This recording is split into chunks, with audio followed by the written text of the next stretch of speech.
Hello, hello. Hello. Hello, Ingrid. Do you hear us? I do. I'm going to put my headphones on right now. Amazing. Okay, I'm setting up my layout in the meantime. Amazing.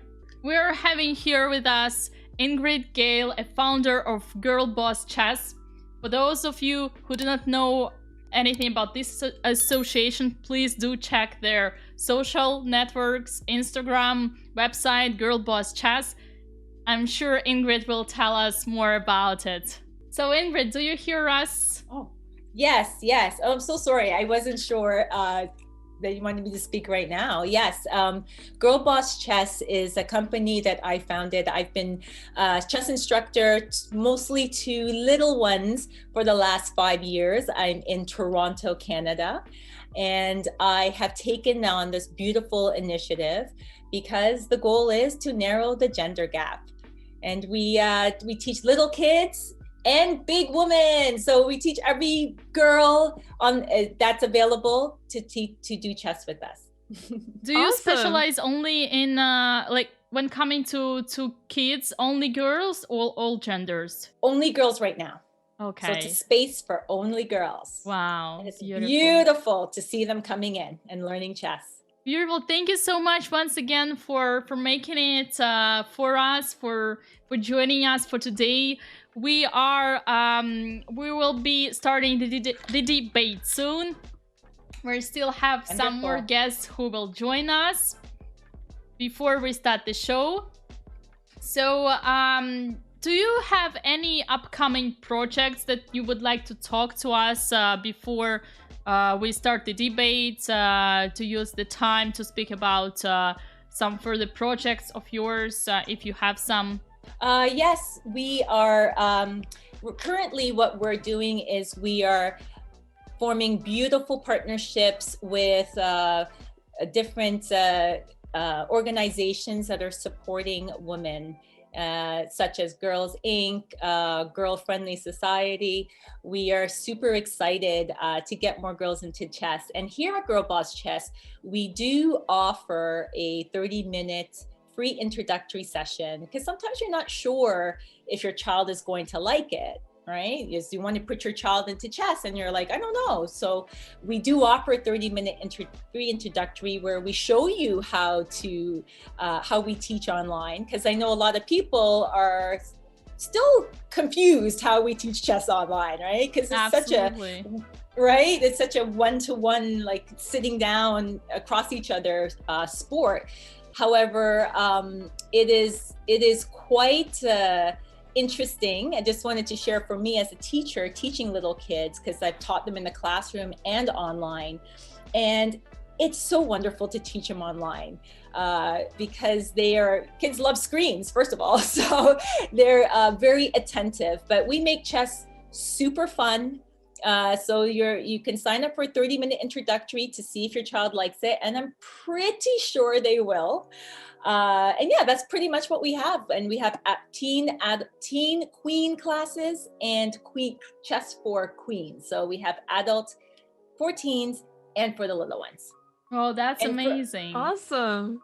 Thank you so much. How did you get this idea to specialize only on girls?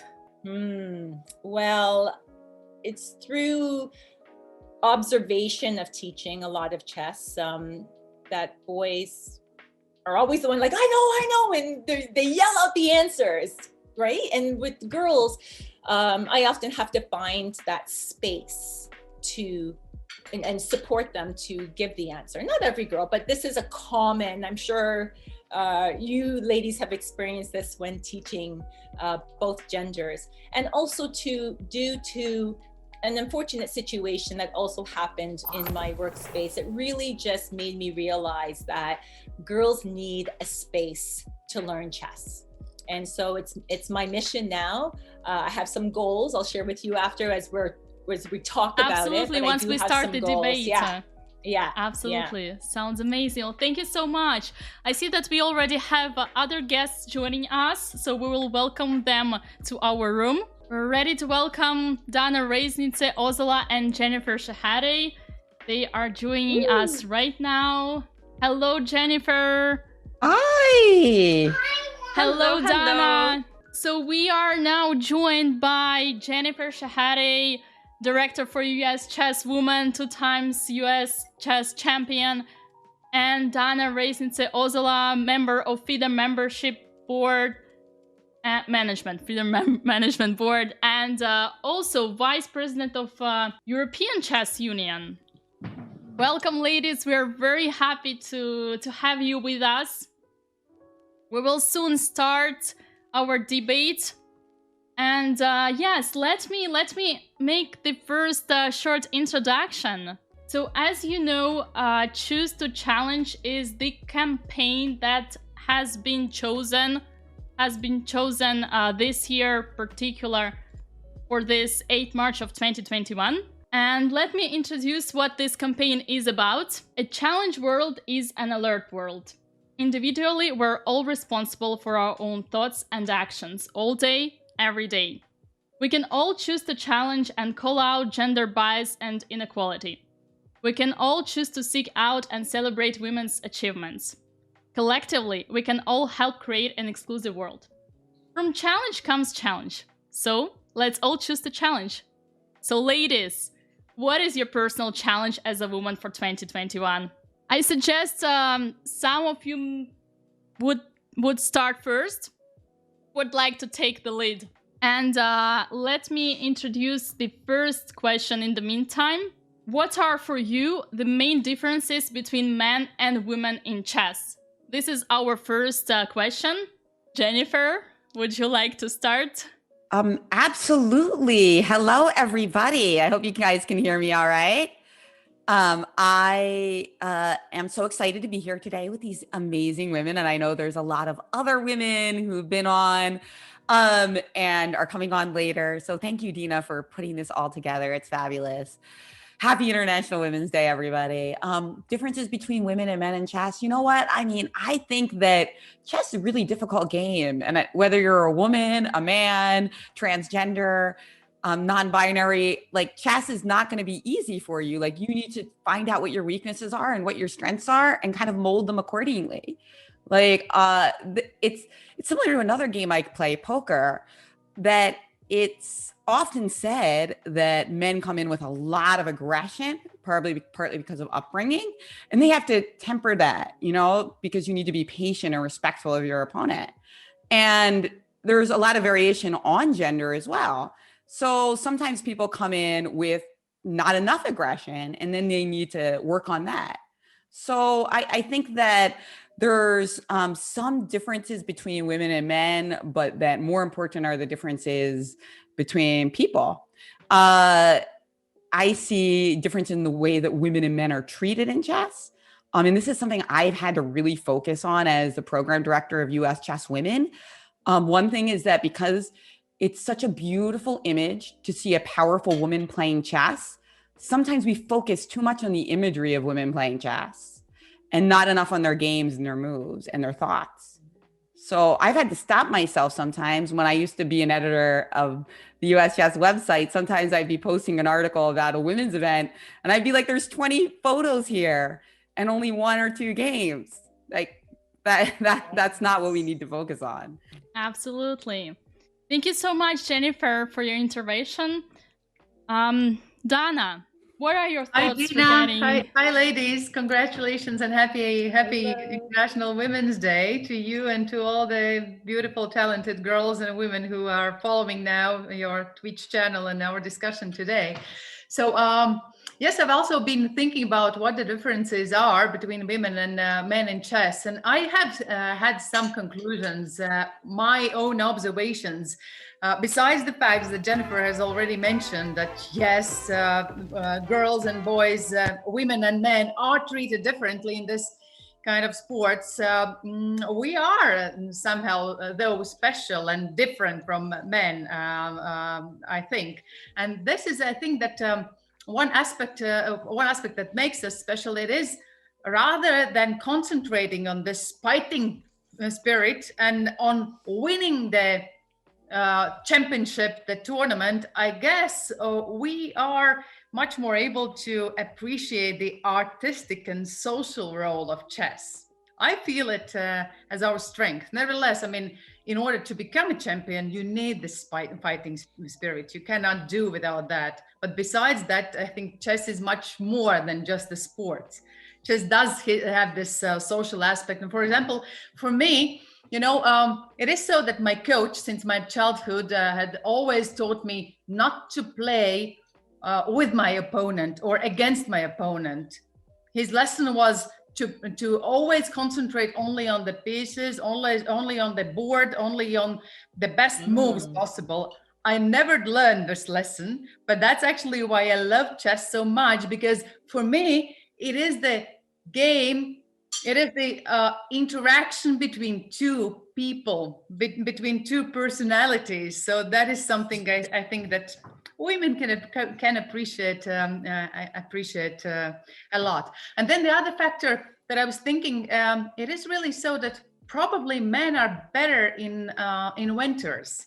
They are ready to spend a lot of time trying to find some innovation in this game. They probably tend to take it more as the science, as the one area of science, while I guess women are much better in synthesizing and using the existing knowledge that's in the place already. So taking all the bits and putting together, creating the story, that's something that makes us stronger the more the information is there available.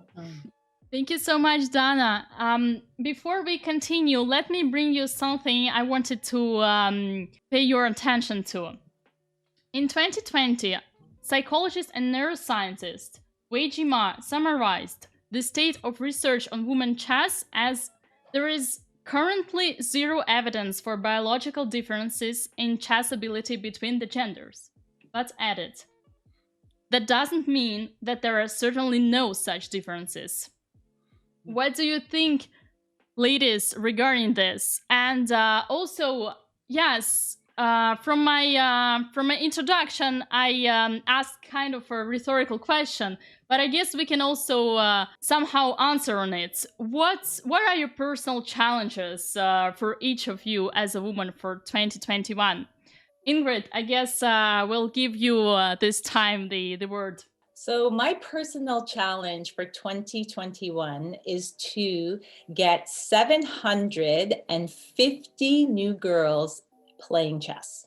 Wow. And so far I have got 150.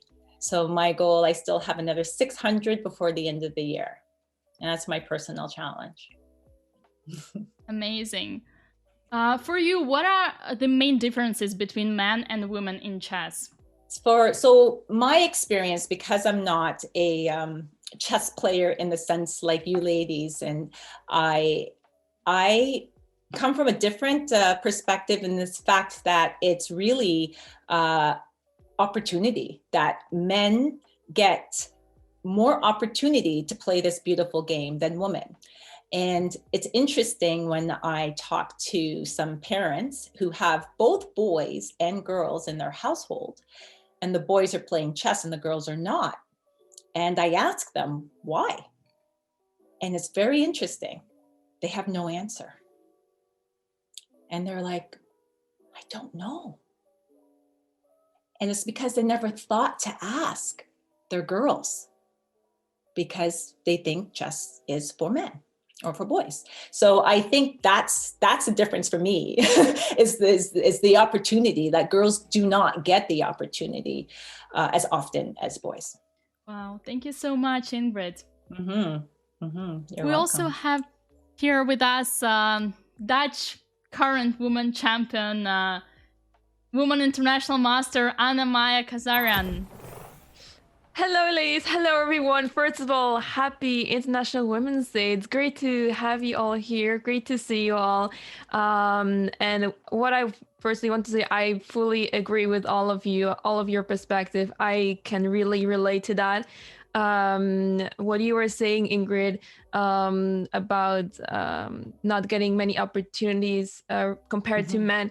I fully relate to that because I will elaborate on that further. But basically, there's more funding for men's chess than women's chess, especially in the Netherlands. And yeah, women's chess has been lacking a lot of support here.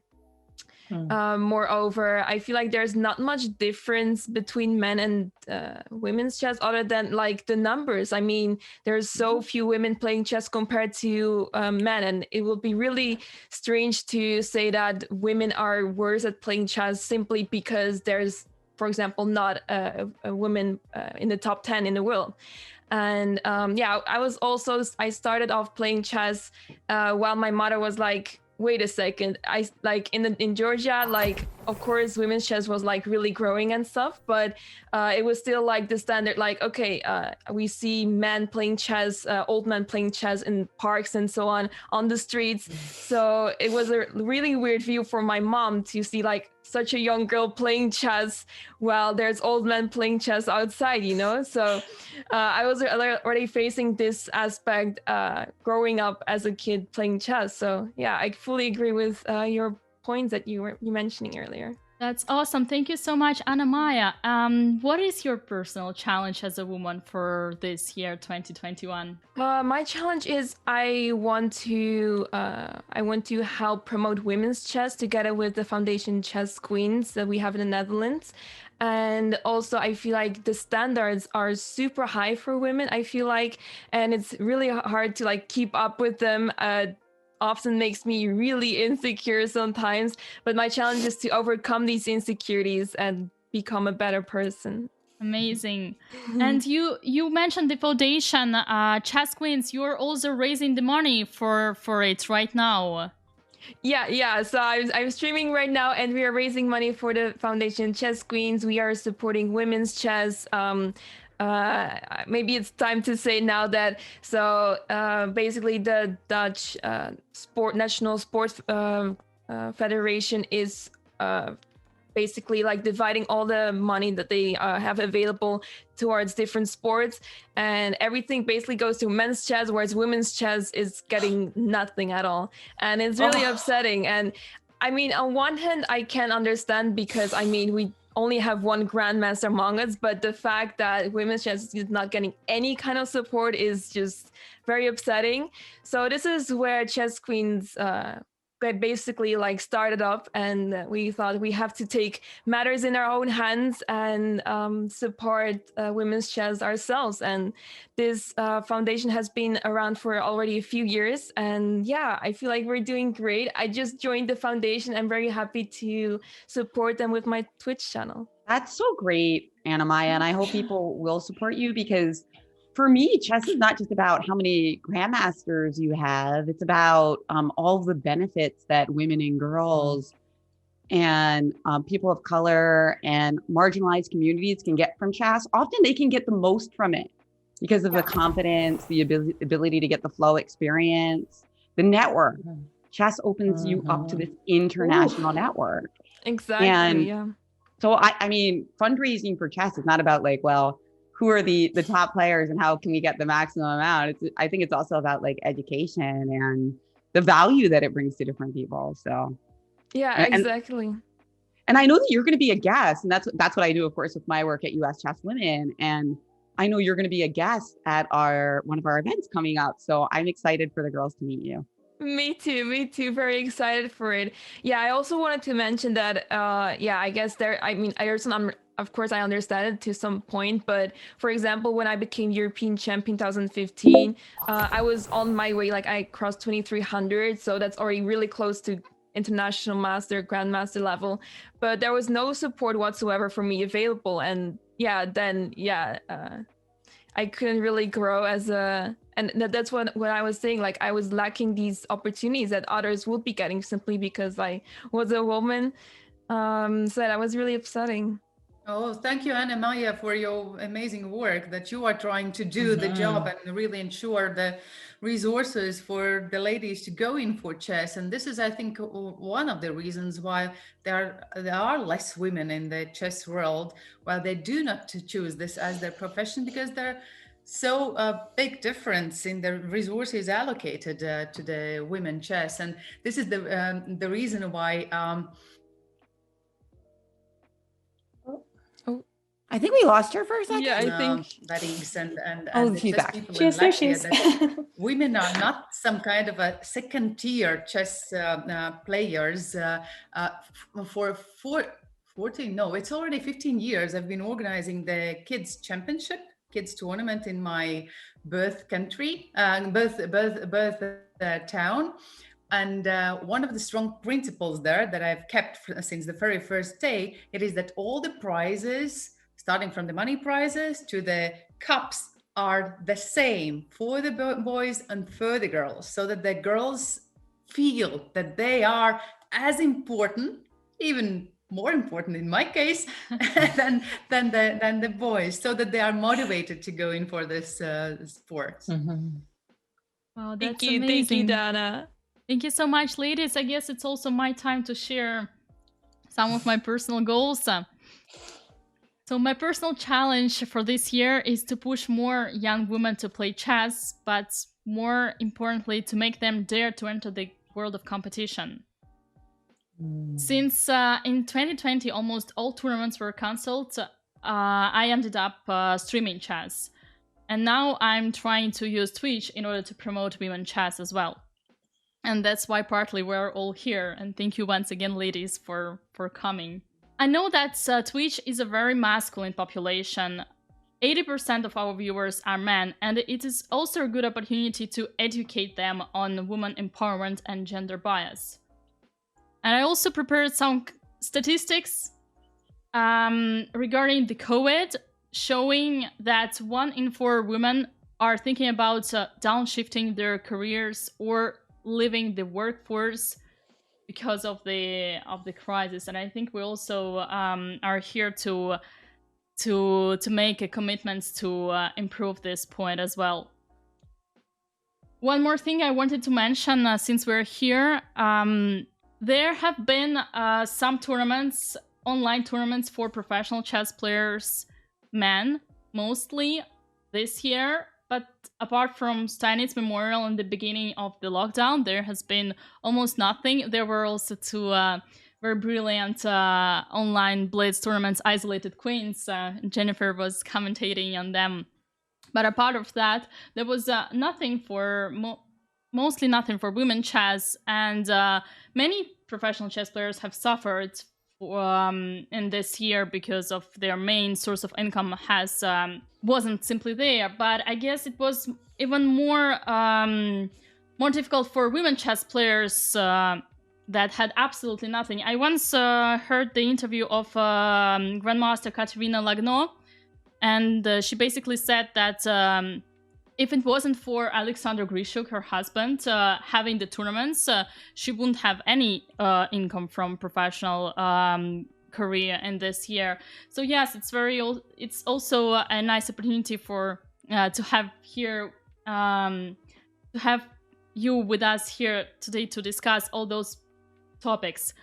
And I guess now it's time to move on. The second question for our debate is the following. Did you suffer from discrimination as a woman in your chess career?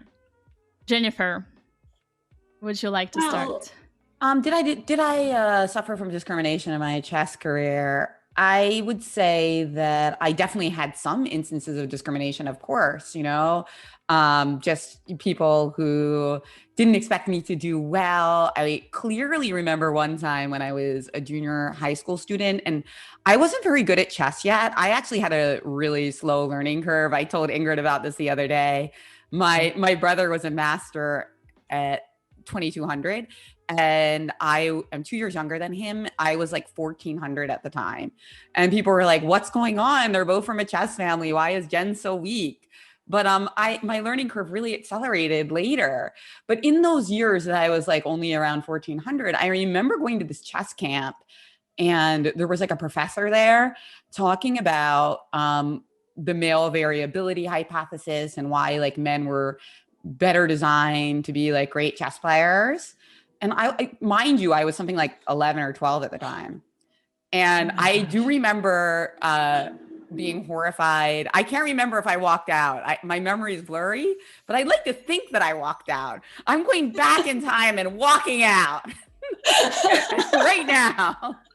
But seriously, that was definitely a negative experience. That said, I also had a lot of positive experiences because I'm a girl, because I was a girl in chess and now a woman.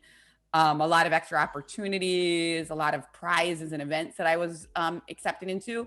But I think it's really important not to take my experience and say like, oh, it was so awesome, my experience of being a woman in chess, because I came from a chess family. I had the support of my brother, my father, my school. There's a lot of girls and women out there who experience harassment that discourages them from keep going on. So my experience has been mostly positive, but I still think it's a massive problem, discrimination and harassment towards girls and women in chess. Thank you very much, Jennifer. Dana, what was your personal experience in this topic?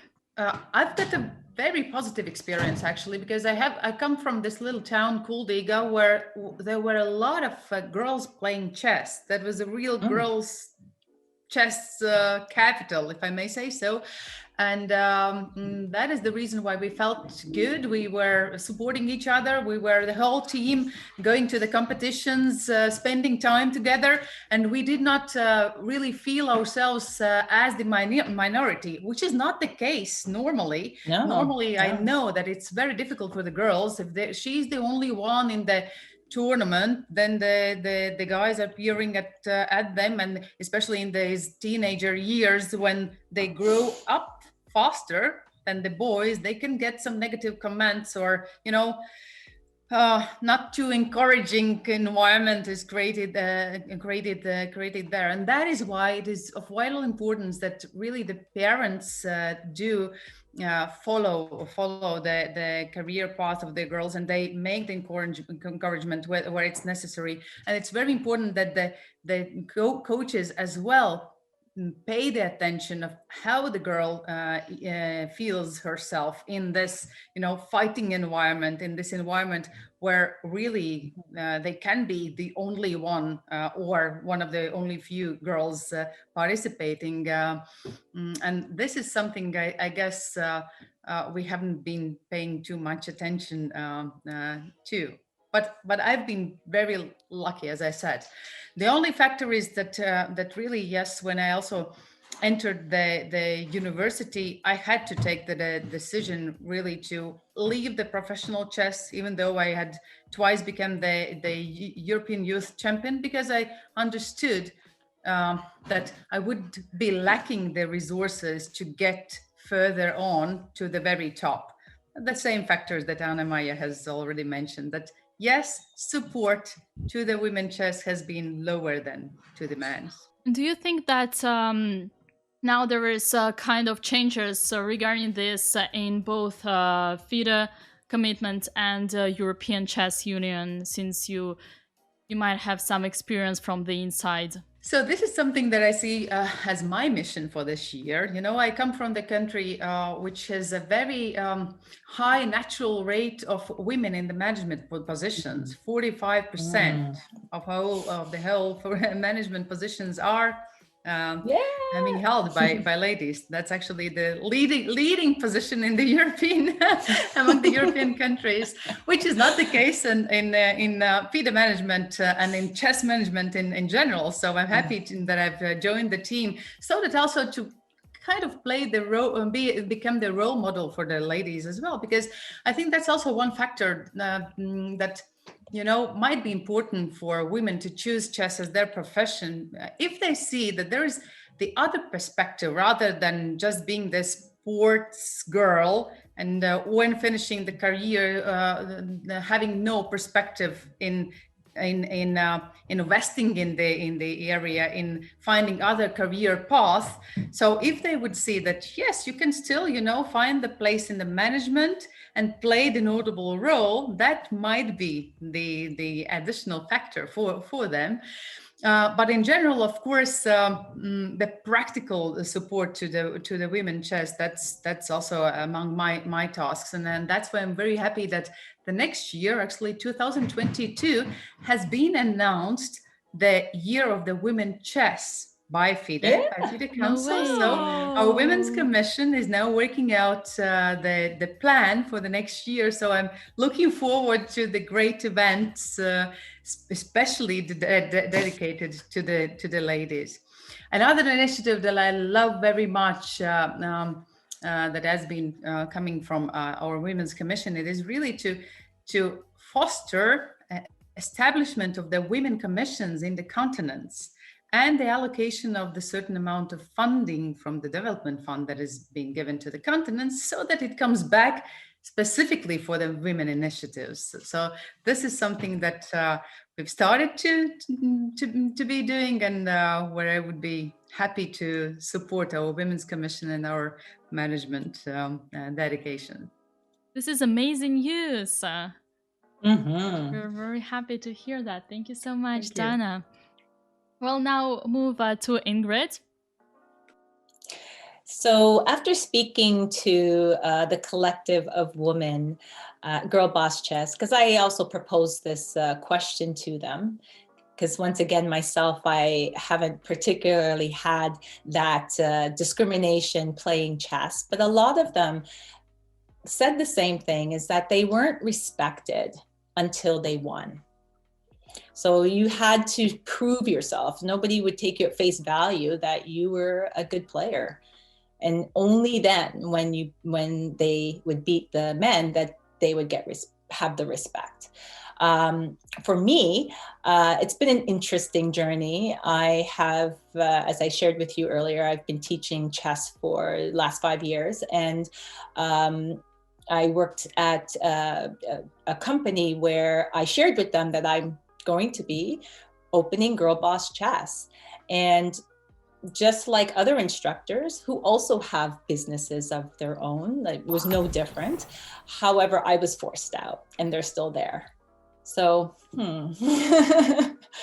that's my, So, all right. That's my experience, but that's okay. Because the way I looked at it is, let's rise together. There is no competition.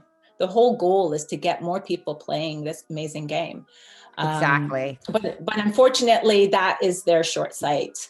Saw me as a threat as opposed to a partner. Because you know what? There's so many boys that still come to Girlboss Chess, or so many parents who say, I want my boys to play chess. And so my idea was, let's partner. Let's rise together. But no, so. I agree. I mean, I think it's so clear to me that more girls and women in chess is good for boys and men. It makes the world more balanced, and it makes it more fun. So girls and women in chess is also for boys and men. It creates a better culture when you have, a mix of genders and a diversity of viewpoints. So absolutely. I love to see men and boys who get that. And I think increasingly there's more and more. And I think it's also important for boys to be taught by women, right? Exactly. Because boys are often just taught by men. So if they start to see us as role models, see us as teachers, see us as mentors, as they grow up, they're going to have a way different perspective when it comes to women in chess. I couldn't agree more with that. And actually, like, one of the partnerships that we do at US Chess now is with the US Chess School. And my brother, Greg Shahade, hires female instructors as well to make sure that there's that balance, so that these top talented kids in the country see women teachers and women in these leadership positions. I have a lot of classes at US Chess Women, which are for girls and women. So we've had thousands of girls who have come to our events during this pandemic, and it's really been an amazing experience. But I didn't want to leave boys out. So what we do is we record those sessions, and then, you know, keeping in mind the privacy of the students, we create versions that everyone can watch online. So Nice. I think that kind of thing is really important. Yes. On the YouTube channel US Chess, correct me if I'm wrong. Yes, it has that. We recently had Fiona Mutesi, and we're gonna put one up with Irina Crush later today. Just a little shout out for our chats. Do not hesitate to check out the YouTube channel of US Chess, and particularly US Chess Woman, where Jennifer runs her show. Okay. Thank you. Anna-Maja, guess it's your turn.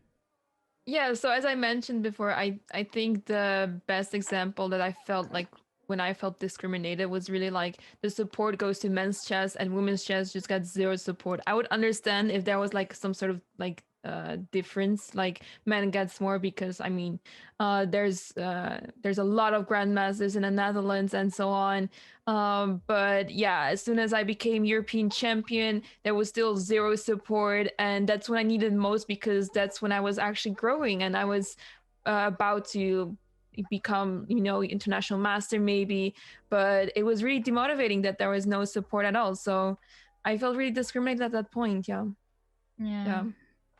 Thank you, Anna-Maja. Yeah, I'll also share some of my experience regarding this. Just before, I wanted to mention one more thing regarding the previous topic. A study on the German chess-based website back in 2009 demonstrated that there are no differences in chess talents between the both sexes. The male predominance is due just to the differing participation rates. It's the underrepresentation of women in chess that pushes them to drop out due to early lack success. So yes, I think it's something that we already mentioned as well. And regarding me, I come from Russia, and in my country, many top trainers do not want to work with girls, young women, or simply do not want to focus too much on them because they are kind of afraid that the female students won't simply reach the top level. This is a good example of how women have less advantages than men when they want to find a good trainer to compete on a high level. And I've heard many of leading female Russian chess players mentioning in their interview that at first their coaches didn't want to work with them. That's pretty astonishing. The consequences of discrimination could be significant even on an economical level, I think. Some other researchers that I prepared for our show show that when women are well represented at the top, companies are 50% more likely to outperform their competitors. So let's bring more women into chess and into other sections as well. All right, let's move to the third topic of our debate. How can we encourage young women to play more? And before I get the word to Jennifer, I wanted to thank you for subscribing, just mentioned, to my channel. Thank you so much, Jennifer. Oh yeah, of course. I mean, putting this together is so much work, Dina. So I encourage everybody who's enjoying this conversation, yes, you should sub to Dina. And the question was about how we encourage more girls to play. Well, you know, I think role models are really important, and, you know, putting together this panel you've done is really great. I think that community building through chess, to me, is one of the most important things. So I really love what Ingrid's doing at Girlboss Chess. I love what Twitch streamers are doing with building community. What I've been doing in the last year at US Chess Women, we're building these communities of girls that take all these training sessions together, and they get to meet all these amazing people. I mentioned Fiona Mutesi. We even had Gary Kasparov come to one of our classes. We had Anya Taylor-Joy say a few words to inspire them. We've had some really amazing people come to inspire the girls, but to me, the most important thing is inspire and educate, right? But I actually think that those two are the second and third most important thing. I think the first most important thing is the community building in the network. These girls have become friends offline, and that's the most magical thing to me, to hear that they are playing against each other on chess.com and becoming friends, so that when the world opens up more again, they're going to have that support network at tournaments. And I've also been doing this for women. We have women's beginner classes at US Chess, and we even have a book club for women where we read books that are either about chess directly or tangentially related. And the reason I created this community was because there are so few women chess players right now, it's going to change, that I wanted to create a community where a chess champion could interact with a complete newcomer. And since we talk about books, not just chess positions, it allows for that. So I think just creative ways of creating communities, because somebody mentioned it at the very beginning, I think it was Dina, that women are really tapped into the social and networking potential of chess. So we should leverage that and create more communities, because that's what's going to keep them there. And by the way, this is not just gender. I mean, I've called tournaments at the Sinkfield Cup, and I'm going to tell you that like all of the top men in the world after the games, what are they doing? They're hanging out. They're playing Bug House. Like it's about community for men and boys too.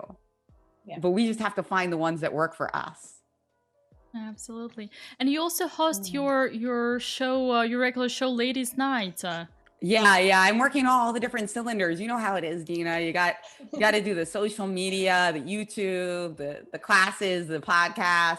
And I've had my current guest is actually Sabrina Chavanes, who is going to be I think coming on later to this show. She's joining us for the second part of the debate.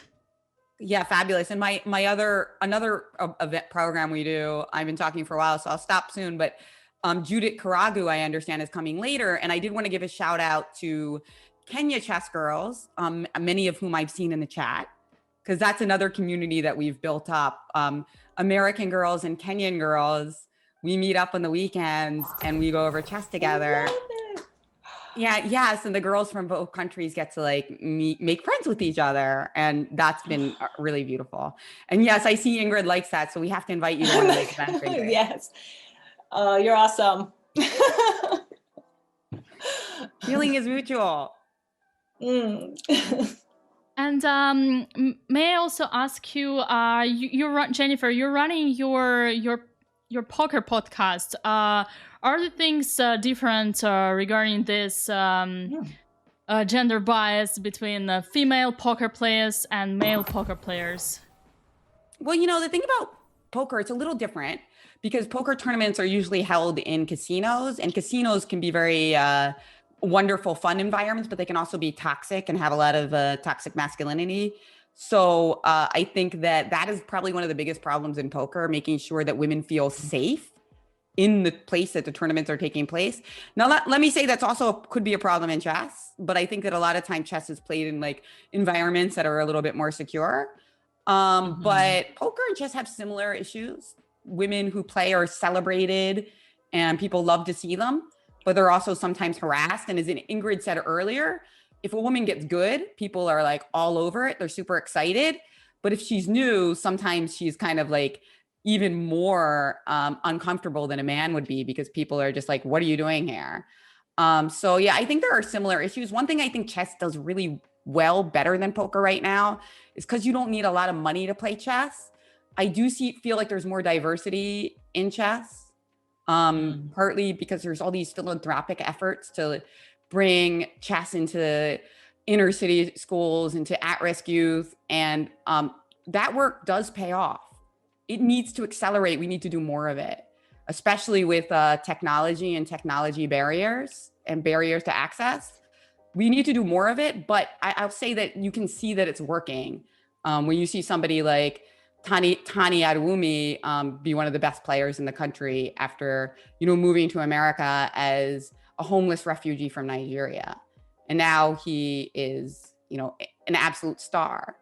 And yeah, I just think that we have different issues in poker and chess, but we can learn from each other. That's the powerful thing. If you are involved in another culture outside chess, you can pick things up from that culture and kind of bring it in. And that's why I love to see business people involved in chess as well. Oh, thank you so much, Jennifer. Let us move on. Dana, would you like to share your thoughts regarding this topic? Yes, I think two factors are important. One is inspiration, that was already mentioned by Jennifer. And I think the thing that you are doing, ladies, all of you actually, you are the role models for so many young girls. I mean, being not only strong chess players, but very smart and very feminine. This is something that we also have to show to the girls, that playing chess allows you to stay and become even more feminine than you can ever imagine. And the other thing is, I really believe in chess in schools or chess in education. Just think of that. In order to become a sportsman, a chess player, you normally are the one that have to look for chess. And sometimes it is really so that your family doesn't even get the idea of bringing you to the chess club. But when the chess comes to you, to your school, it doesn't make any difference whether you are a girl or a boy. The chance is given to you. And that's, I guess, the one of the best ways how to spread this very good virus of our royal game. So I do believe in this chess and education aspect that I would like to develop also with the hands of FIDE. Amazing. Thank you very much. Ingrid, what are your thoughts regarding the potential encouragements to young women apart from or apart and with the work that you are doing for Girlboss Chess? So going back to, again, just making sure that we ask them if they want to play chess. Also, as Jennifer said, building community. And then just our goal is to really tackle the schools, especially right now, the all-girls schools around the world. All-girls team coming to all-girls schools. Yes, bringing chess to them is definitely... you can't avoid it. It's like, and you see all the community playing it. So you're more likely to continue, especially if you're in your school and everybody else is doing it, you're going to do it. So I 100% agree with you on that. And also just for me, just making it fun, making it accessible and fun is important, because when we think chess, sometimes we don't think fun, right? We think it's like this and really serious. But I think for me, when I teach children, it's really about making it fun. So fun that when I tell them it's our last day, they're like, no. And I just got an email by a mom who's saying that she came straight to me and said, Mommy, I want more chess. And that's what we want. We want to make it fun so they get addicted to it and they continue it. And also me as a Black woman, it's really important that I get out there to say yes, because it's important to play chess. It's fun to play chess because it's not a common game. I can speak for myself in the Caribbean community. It's not something that's played often. So I think I have my work to do also in my community. Just want to make it accessible to them. Amazing. Thank you, Ingrid. You're welcome. Anna-Maja, would you like to take the lead?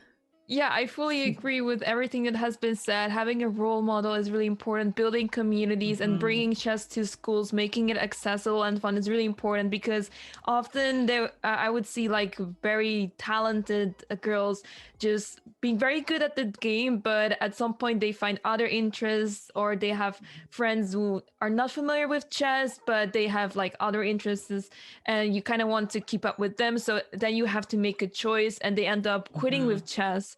So I really feel like bringing this to schools, making it fun and accessible is really important, and that will help a lot, I think, and we will be able to keep these talents around us. So yeah, I fully agree with everything that has been said here.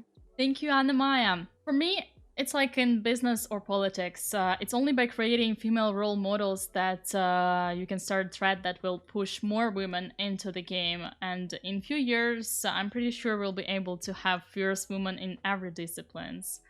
It's just a question of how to create a female-friendly environment. And let me bring you some more statistics. Apparently, there is only about 15% of club female players in the world, at least for 2020, and that's a pretty sad number. I also wanted to bring you a post from Susan Polgar Instagram page regarding the previous topic of discrimination that we have already discussed. Constant nightmares for girls in chess. You might have seen this one, some of you.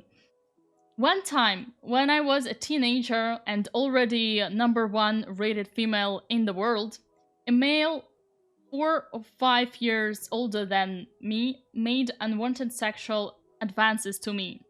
When I rejected him, he wanted to throw me off the 3rd floor balcony of the place where we were staying during an important tournament. Luckily, I managed to escape, and after that, I was well protected for the rest of the tournament. Imagine having to play in such conditions constantly. This is just one of countless nightmares through my career. This was Susan Polgar post regarding the discrimination of women chess players. It is quite a this post is not dating from today. It dates from November 2020, but I think it's very up to date for our today's topic. Okay, let us move on. The final question for our debate. Having seen Queen's Gambit, the TV series, do you think that this TV show could have a long-lasting impact on women empowerment in chess? Jennifer. Well, I'll answer that, but I did want to comment briefly on Susan Polgar's horrific story, because it brings to mind the famous Margaret Atwood quote that men are afraid that women will laugh at them and women are afraid that men will kill them.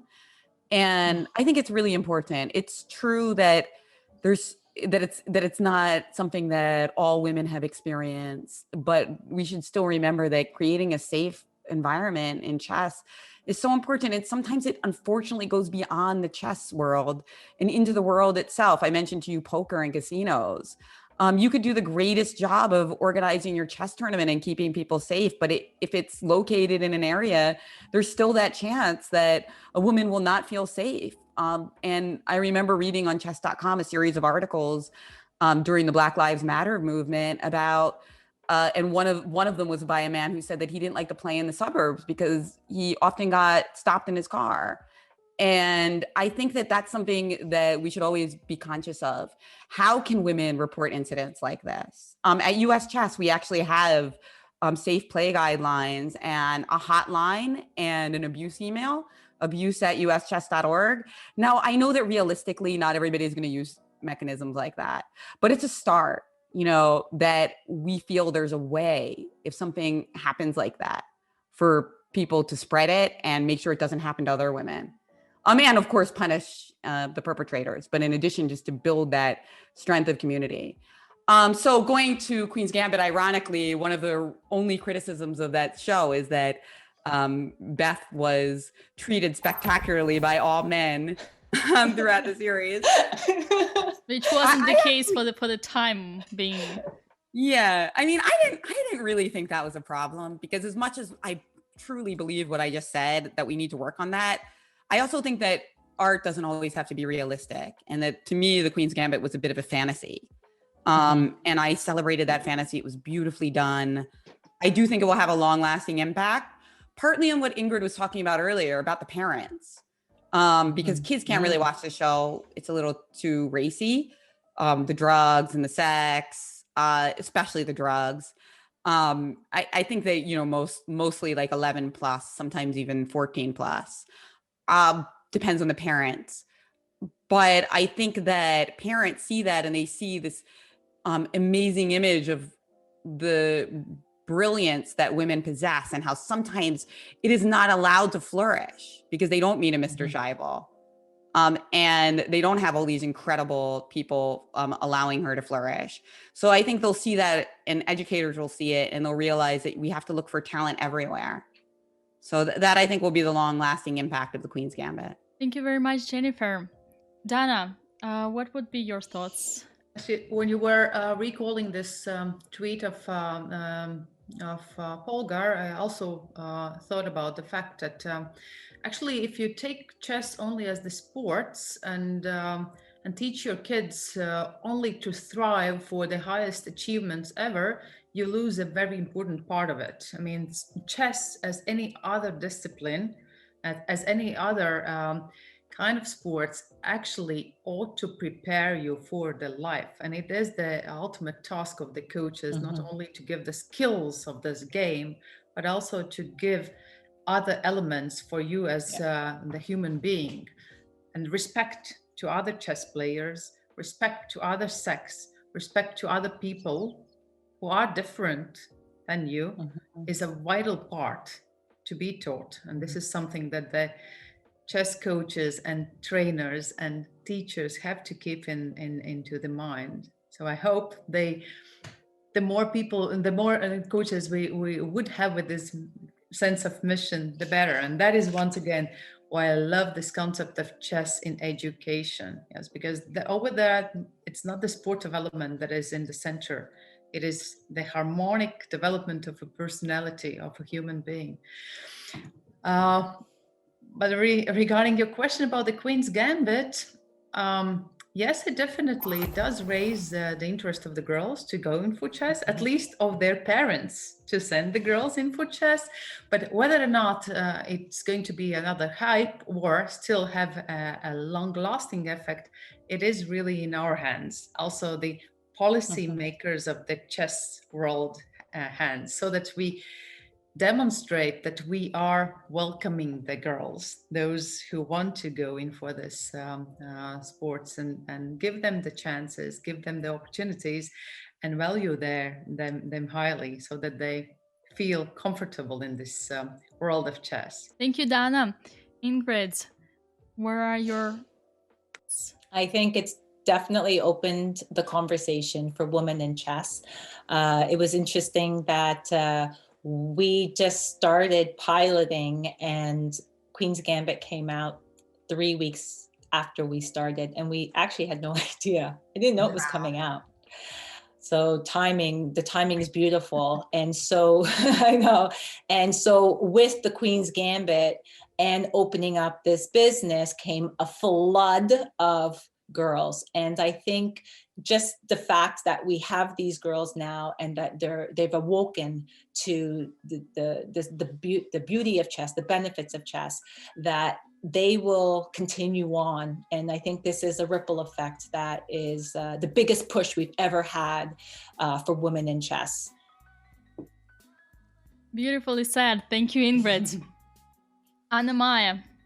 Yeah, I agree with Dana that it's on us now to make use of the fact that Queen's Gambit allowed us to put there's such hype on chess right now, and we gotta make sure that people are still interested in it and make it accessible and fun. And I feel like one of the great examples of that is PogChamps, showing how fun chess is, showing how cool it is, and putting so many big streamers out there and sharing chess with their communities. I think that's a really great example of how you can keep things going forward with chess. And if we continue doing these kind of activities, events, I think in the long term it will be excellent for chess. Thank you, Anna-Maja. I can only add that it's always complicated to create this same elimination in women chess, but I think that the TV show really managed to emphasize that women have their place in the world of competition. All right, Yeah, it has already been almost 1 hour. Time flies. Thank you so much, ladies, once again for sharing your ideas. I guess before we go, Would you have something you would like to give a shout out to, some announcements regarding your future work, some short moments of promotion, some projects coming out? I don't want to take up too much time because I have so much, Dina, but I will say that you can find out a good summary of everything that I do for women in chess at uschesswomen.org. And also, since you are streaming with chess.com, there is going to be a women's and girls USA chess championship on April 17th. We are going to be trying to break records with that event. So check it out. And I'm also going to be streaming later today, so you can continue the conversation then.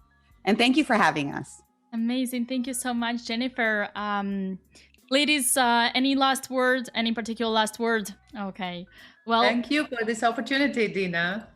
Thank you very much again for your time. It's been an absolute pleasure meeting you, some of you meeting for the first time. Very happy that you responded. And I wish you all the best for your upcoming projects and hope to meet you soon again. Thank you so much. Thank you so much, Dina. Thank you so much. Bye. Thank you, ladies. Bye-bye. Bye. Thank you. Great job. Bye, everyone. Thank you. Thank you very much.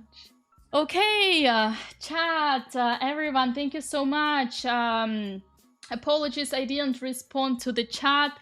That has been very intense. And right now we are happy to welcome, we're ready to welcome the second group of our participants. I already see Houska, Jovanka Houska here with us, who is about to enter. Let us welcome Jovi. Hello, hello. I was just getting ready. I wasn't expecting this. How many times did I mispronounce your name? Yes, you haven't mispronounced my name. I don't even know how my name is pronounced. Okay, I go with Jovi or Jovi. Yeah. Jovi. Yes, that's fine. Amazing.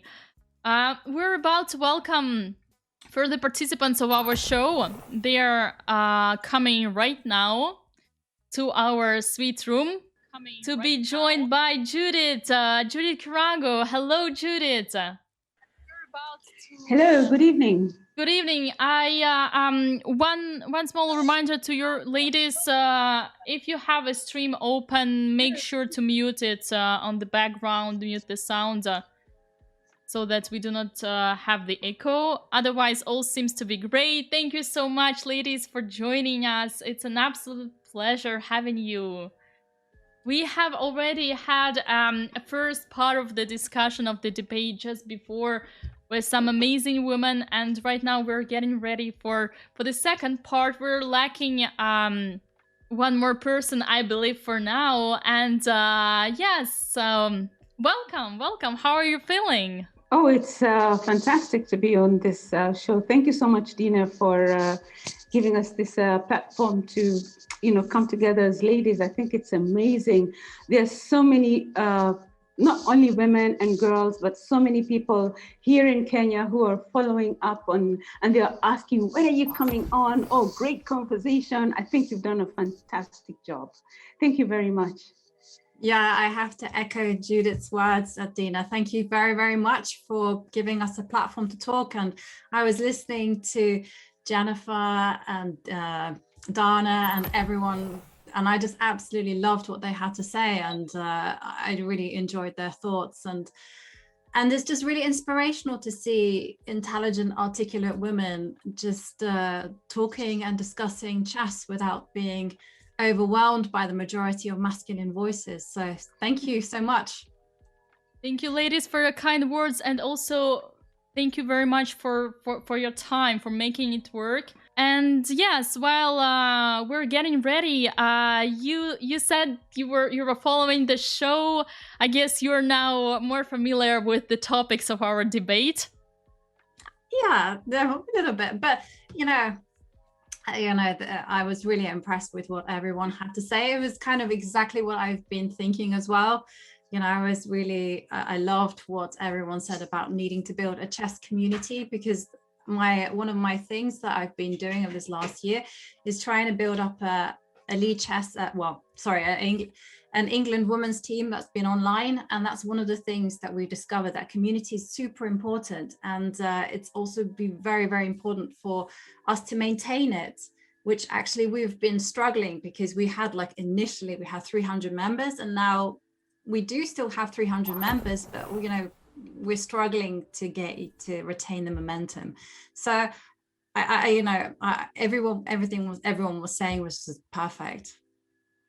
Thank you very much, Yovi. And we are about to get joined by Sabrina Chavanes here with us, Women International Master and a chess writer. She's about to connect.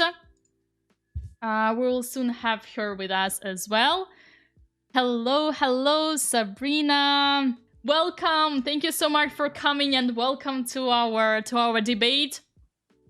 Were you a little bit following the show the previous hour?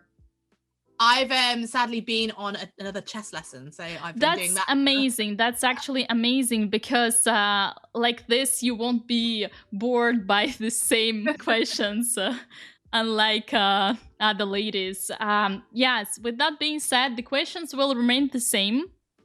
And as you said, Yovi, it's true that some of the ideas might be similar, but I'm pretty sure that you ladies will have your personal touch to add to this to those various topics. We're still waiting one more guest, so before we dive in, yes, how are you feeling? How are you feeling, girls, if I may? Sabrina, how is your International Women's Day going so far? Yeah, it's great. Had quite a lot of kid-inspiring chats with loads of people. I had a team meeting at work today, and all the women were kind of pumped about that. And I've had lots of really nice messages saying Happy International Women's Day from loads of men actually in my industry. So it's been nice that they've been embracing, females and being positive about it all, which I think is really nice. So it's great to see that. Thank you very much, Sabrina. And while we were speaking, we already I can already see our next guest for today.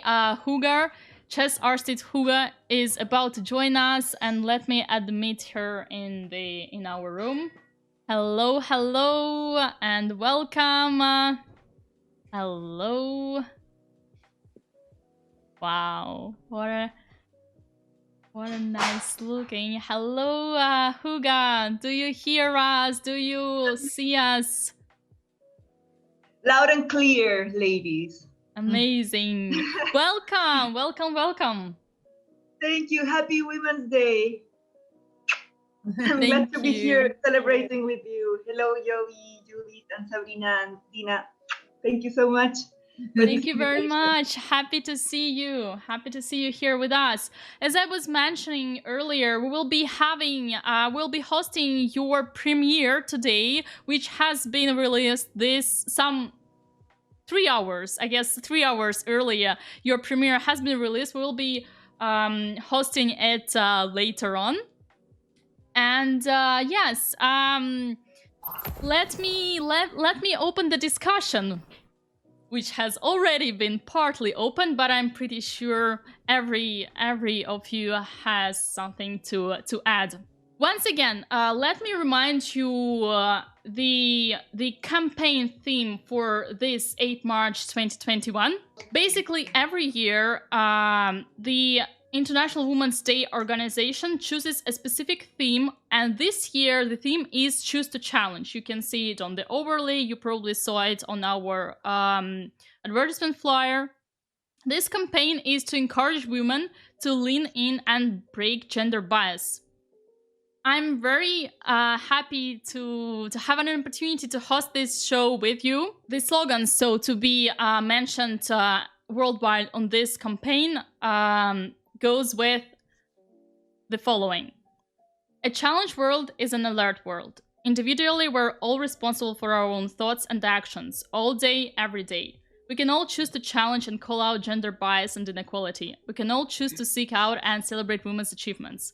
Collectively, we can all help create an inclusive world. From challenge comes challenge. So, let's all choose to challenge. So, ladies, what is your personal challenge as a woman for 2021? I suggest we start with 9-time British champion Jovanka Houska. Okay. That wasn't expected. Yeah. So my personal challenge, women's chess and girls' chess is something that I've been super passionate about since whenever. And, I mentioned that I'm nurturing this online group.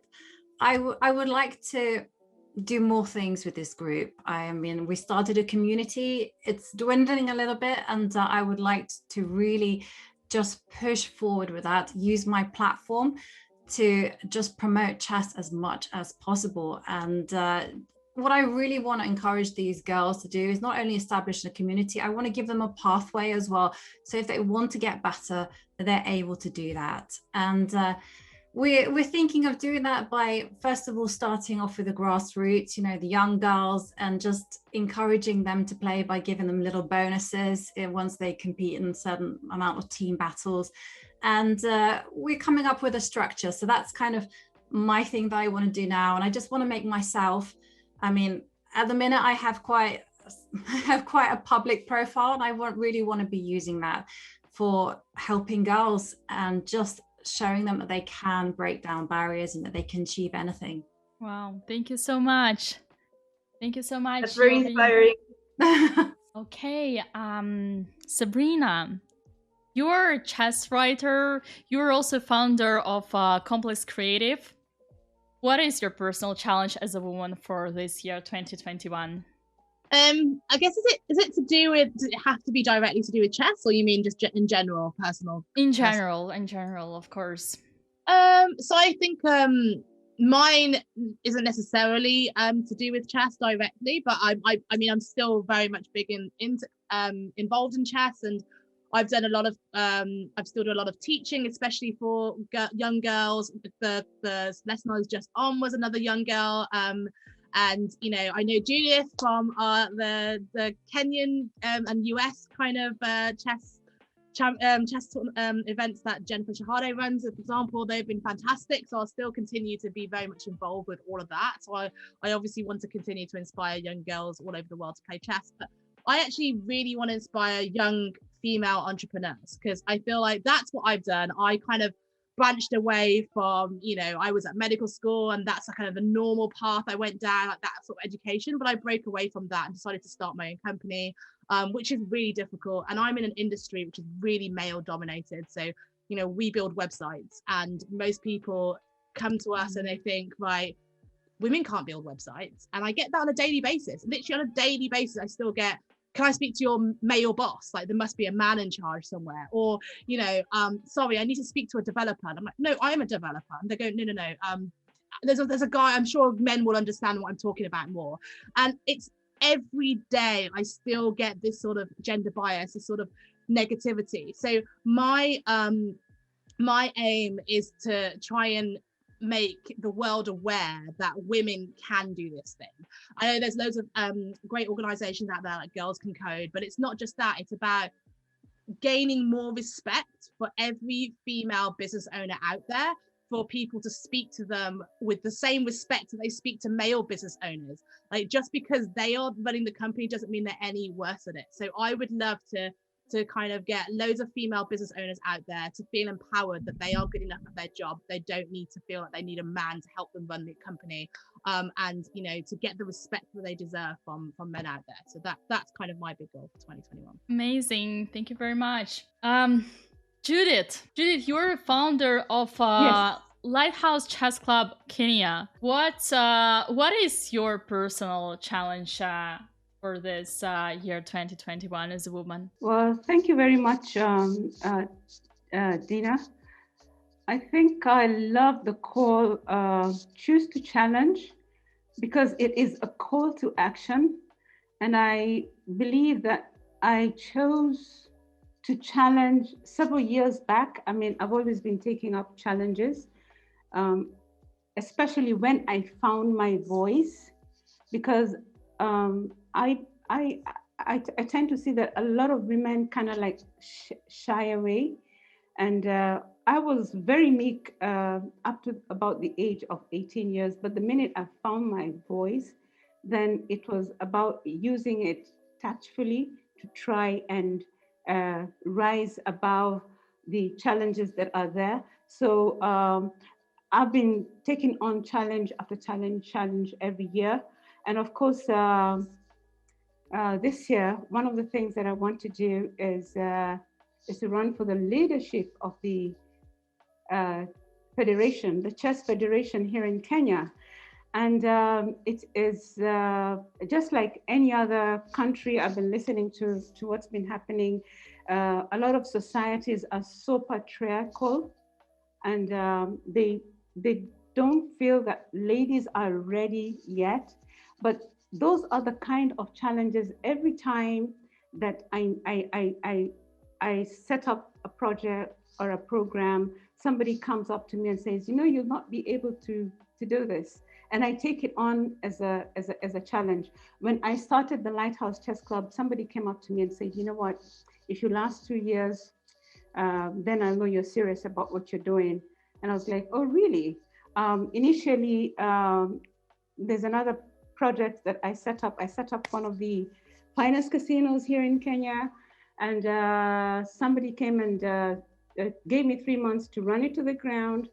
And I think 20 years down the road, is still one of the finest casinos in East Africa. And so fast forward to this year, 2021, when I say that I want to run for the Chess Kenya leadership, somebody came up to me and said, you know what, I don't think we're ready for a woman leader. So I've taken that as a challenge, because when I get that kind of, I wouldn't say a barrier, but it's something thrown to you. Are you able to jump or not? Then you only keep on aiming higher. So I've taken that challenge positively, and I look forward to running for the leadership of Chess Kenya. But also it is because I believe that there's so much that we can do in terms of the girls. We have so many young girls. We have youth of from between 8 years to 18, over 3,000 youth, and majority of them are girls. And as they grow older, you find that the number of girls who are actually actively involved in chess is dwindling. And so I would like to ensure that the number that comes, that gets into chess, and as we reach out to more into chess programs and more girls come on, they don't lose, we don't lose them as a result of the several factors that would affect them, but that I would be able to tackle some of the challenges that actually make the girls fall off their chess journey. Amazing. Thank you very much, Judith. There will be some more topics that from those of you mentioned that will actually correspond to our future questions. So let's go on step by step. Juga, today is your world premiere day. This was so far a challenge for you for the beginning of 2021, but I'm pretty sure you have way more other challenges for the upcoming months. Yes, well, this first song of my song cycle, Chess Divas, is all about challenging, and it's all about women chess players. I've been making the last 3-4 years, I've been dedicating myself, all my creative energy, to compose, write lyrics about chess, inspired by chess, and writing the music video scripts and co-producing the music, choosing each aesthetic for each video. So each song is not only a song, but it's like a whole experience, like a little chess universe, you know. It's totally different if you watch my song Isolated Pawn, if you watch O Capablanca, or if you watch Tactical. They are completely different sceneries, but these songs are my own songs, and they are inspired by Jose Raúl Capablanca. One of them, Isolated Pawn, is inspired by a game between Smyslov and Karpov. The other one is inspired Tactical by Mikhail Tal, and so on. Like Immortal Game is inspired by Andersen and Kiserisky. And suddenly I said, like, come on, all books, even my songs, are inspired by male chess players. Where are the chess women? Where are the chess champions? Where are the chess pioneers? And my challenge was to create a musical tribute to all these women and bring visibility to all these champions, because we never talk about these champions. We never talk about Vera Menchik. We never talk about Lyudmila Rudenko or about Sonia Graf. These women, their stories, like, it was my own will to learn more about them, you know? And also I tried to find a way in which I could challenge myself to create also a music with chess in a new way. And that is that I'm singing a song. And while I'm singing, I'm showing on a chessboard the most beautiful tactics of all the women world chess champions in history. And I already recorded 6 songs. It's going to be much more songs in the future, but today, just a few hours ago, I just released the first one. And this first one is in Russian. So that was a big challenge for me to, like, I said, okay, I want to sing in the, like, original language of chess, so to say, you know. I really love the language, but I cannot speak Russian. But I asked Alexandra Kostenyuk, you know, the Russian chess champion, Alexandra, that I met some years ago, and I saw that she was very supportive with my music, with O Capablanca and everything. And I said, like, okay, it would be a dream for me to make also collaborations, like creative collaborations with amazing chess ladies, you know, like chess stars or chess champions. And I proposed to her to make, for her to write a chess song, a chess lyric, but using the melody, the original melody of a Russian chess song that she liked. And I said, okay, you will write it and I will learn it and I will sing it. I took Russian phonetic lessons a lot to be able to sing this, because it's 2 songs, but today I released just one of them. It's called Palliation. It's the melody of a very famous Russian song. And Alexandra made an amazing work writing the lyrics. You cannot imagine how much passion and effort she put into this. And I really felt, you know, the power of this song. And it was a real pleasure to record it live in Budapest. I've been living in Budapest for the last years. And we recorded it in a very beautiful place with the piano and an amazing location. And the games that I'm showing on the chessboard, a very beautiful chessboard, are from games of Vera Menchik. They belong to Vera Menchik games. Vera Menchik was the first women world chess champion back in 1927. And she was, until her dying days, she retained the title until 1944, because she was from Russia. She went to Czech Republic, you know, Czechoslovakia back then. And then she was living in London, and she was like killing it. She was like, you know, really respected among that like misogynist world. Like, can you imagine how the world was in the 20s for these women? Like, I cannot begin to understand what she must have gone through. And a bomb dropped in her house and killed her and all her family during the Second World War. It was very tragic. But I mean, it's so interesting to explore, just like if you just have a glimpse at these women's lives. It's just so inspiring. And I really want, with this project with Chess Divas, to collaborate with these chess stars, because it's a challenge for them and for me, you know, to create something together, a piece of art, so to say.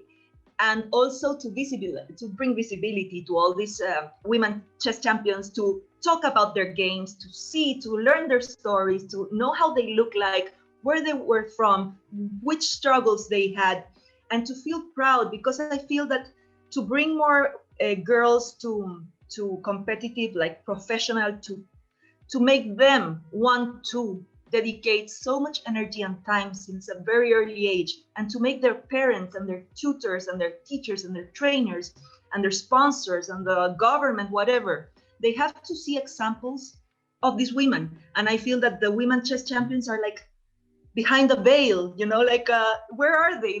They're not visible. So we have to bring them to the light.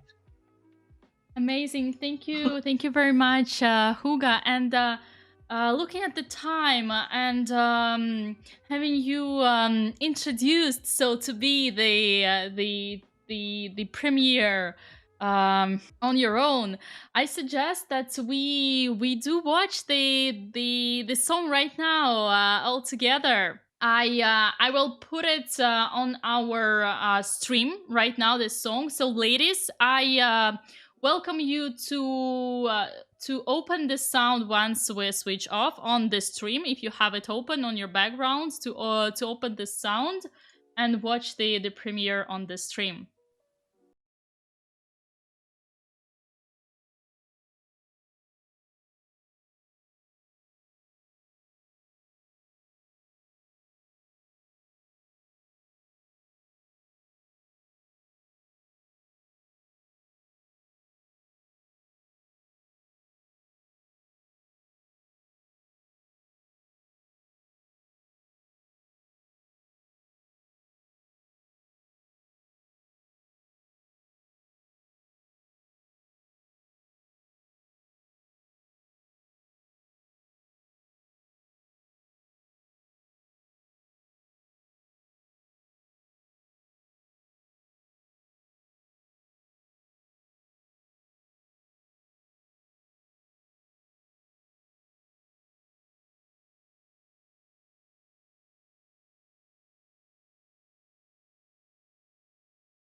And thank you so much, Juga, chess artist, singer and songwriter, with this special Chess Divas Palliation musical tribute to Muzychuk by Juga, with lyrics by Grandmaster Alexandra Kostyuk. Congratulations, Juga! Thank you so much. It was, of course, a bunch of effort from Alexandra and me, but also I had the support of a wonderful team in Budapest that I'm really, really grateful to Metronomy TV and to Lakatos Laszlo, the piano player, and all the team. I'm really happy with the result, and this is just starting. So stay tuned for more Chess Divas songs. Thank you very much.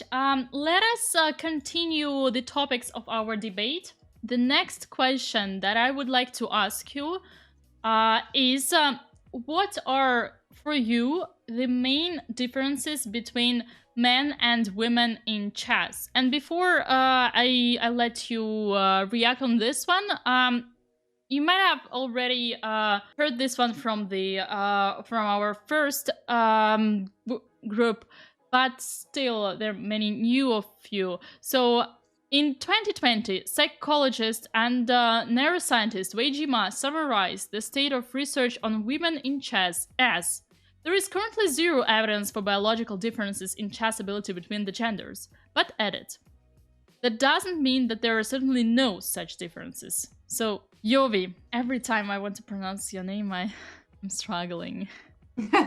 Just pronounce it how you like. It doesn't really matter. You know, I don't even know how it's pronounced. So just, I won't be offended by anything. But yeah, I just wanted to say, Juga, I love that song. And I really love that you dedicated to Muzychuk, because she's one of my personal favorites, because as you mentioned, she was actually living in England and English, and she had so much discrimination. You know, the English didn't accept her because she wasn't born in England, even though she had English parents and English grandparents. And yeah, so yeah, and the fact that we don't even recognize her today, I mean, that's just awful. And that you are, so thank you so much. As yeah, so the main difference between, to go back to your question, Dina, what do I think is the difference between men and women?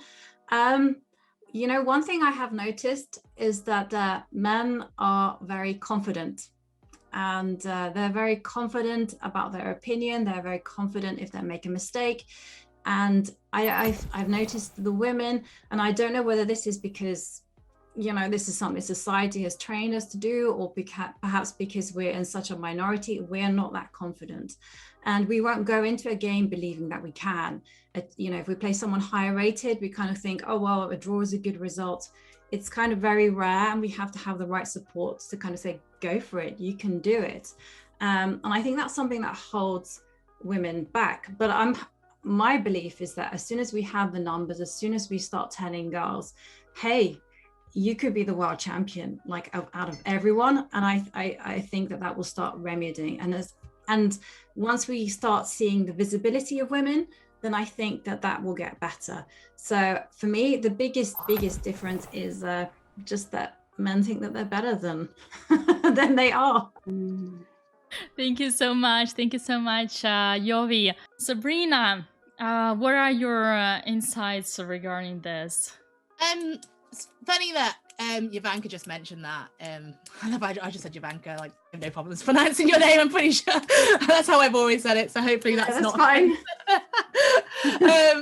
Yeah, it's funny that you've mentioned the confidence thing, because I think that is something that applies not just to chess, but it's definitely a gender problem across the board. And, you know, I mentioned earlier with women in business, and I think it's the same thing there.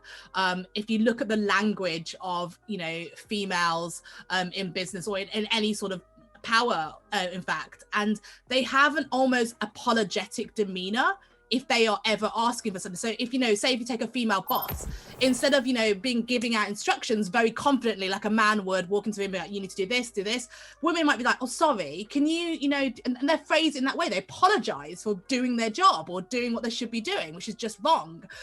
Or, you know, the way they ask something, like, you know, a male boss might be like, this needs to be done, this is what should be happening. Whereas a woman might say, oh, you know, would it be better to do this? And they sort of question themselves. And that's the same thing. And, you know, that applies in chess as well. You say about the confidence thing. And, you know, maybe that's what's going through their head. Like, men are like, we are better. This is what needs to be done. And this is the right move. And I'll play it with confidence. Whereas women might be like, am I right? Have I missed something? Like, you know, the doubts are in their head. But it could become from absolutely years of dealing with this. Like I mentioned, for example, in the UK, Jovanka, like, you know, we are very few female adults who still play and have played for a long time. And I noticed something that we both have in common. And I said we both have brothers as siblings, like, you know, and a lot of the female players have brothers, and you know what brothers do, they tease their sisters, you know, so we've had years of having that male bullying in our life and we're just used to it. So when we go into a chess world and we're dominated at 20-1 for male to female ratio and they're bullying us, like, you know, I'm sure you've had it loads, like when I got my WIM title, people are like, oh, congratulations, does that mean you now know how to castle? Is that how you got the title? And that's what the sort of stuff I'd have for years, and it's non-stop, and it's like, okay, so you got a WGM norm, oh, that means you must have beaten a 2000 player or something like that, congratulations. And they always find ways to belittle you. And a lot of the women I found who were very strong, very talented players dropped out of chess because of that. They just couldn't handle it, they just didn't like it. It was a toxic environment, and they just thought, why should I give up my spare time doing this and being in this toxic environment the entire time, whereas I could be doing anything else? And that's the same reason that lots of women don't play chess and lots of women leave corporate jobs or, you know, male dominated environments. It's exactly the same thing. They just can't handle that. And so I do think that's a confidence issue. I do think there is a gender bias in there, whether or not it should be to do with ability or not. It absolutely shouldn't. But I also think that another factor, which I've often said, and I still stand by it, but it's controversial, is that I believe that women are more emotional than men. And this is often used as a negative. Men would be like, oh, they'll come up with a, you know, classic, oh, it's that time of the month or something, that's why you're moody or whatever. I don't mean that at all. I just think that women are expressive. We are expressive human beings. We, you know, with a lot of things. And I think that in chess, if you look at, you know, some of the top players in the world, they have the ability to be able to eliminate emotion out of the game. Don't get me wrong, after the game they could be kicking and screaming, effing and blinding if it doesn't go away. But the best ones know how to compartmentalize their feelings from when they're playing. And I think that women find that harder in general. I think that we play emotionally. If we play a bad move, we'll be like telling ourselves off, you know, we'll be you know, beating up ourselves. That move will still be, the emotions of that will still be there several moves down the line, and we'll feel like we need to justify that previous mistake by doing another mistake. Like, I feel like that's how we play. And you know, and they talk about I often love people, again, a lot of men slag off women's chess, but do you know what? I think women's chess is so much more cutthroat.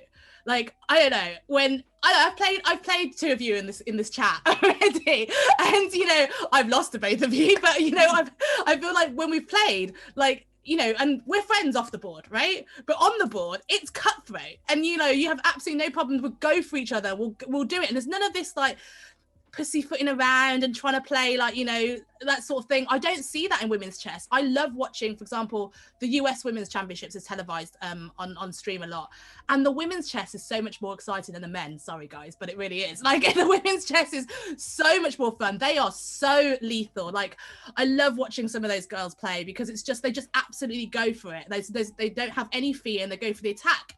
But you know, then the emotions kick in, and that's why I think there's more mistakes played. So there's often like a bit more of a change in dynamics, and maybe that's why the ratings aren't as high as what they could be for men, because they're able to take away from that. I don't know if you girls agree with that, but that's how I've seen things, and I think that emotion definitely plays a factor when it comes to a game like chess, where you have to be quite cool and level-headed to play at such a high level, I think. Thank you so much, Sabrina.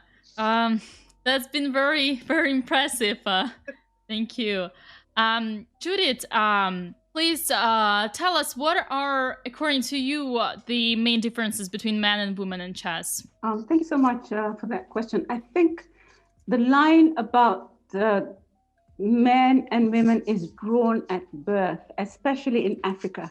I don't know about the rest of the world, but already when a boy is born, his life is cut out for him.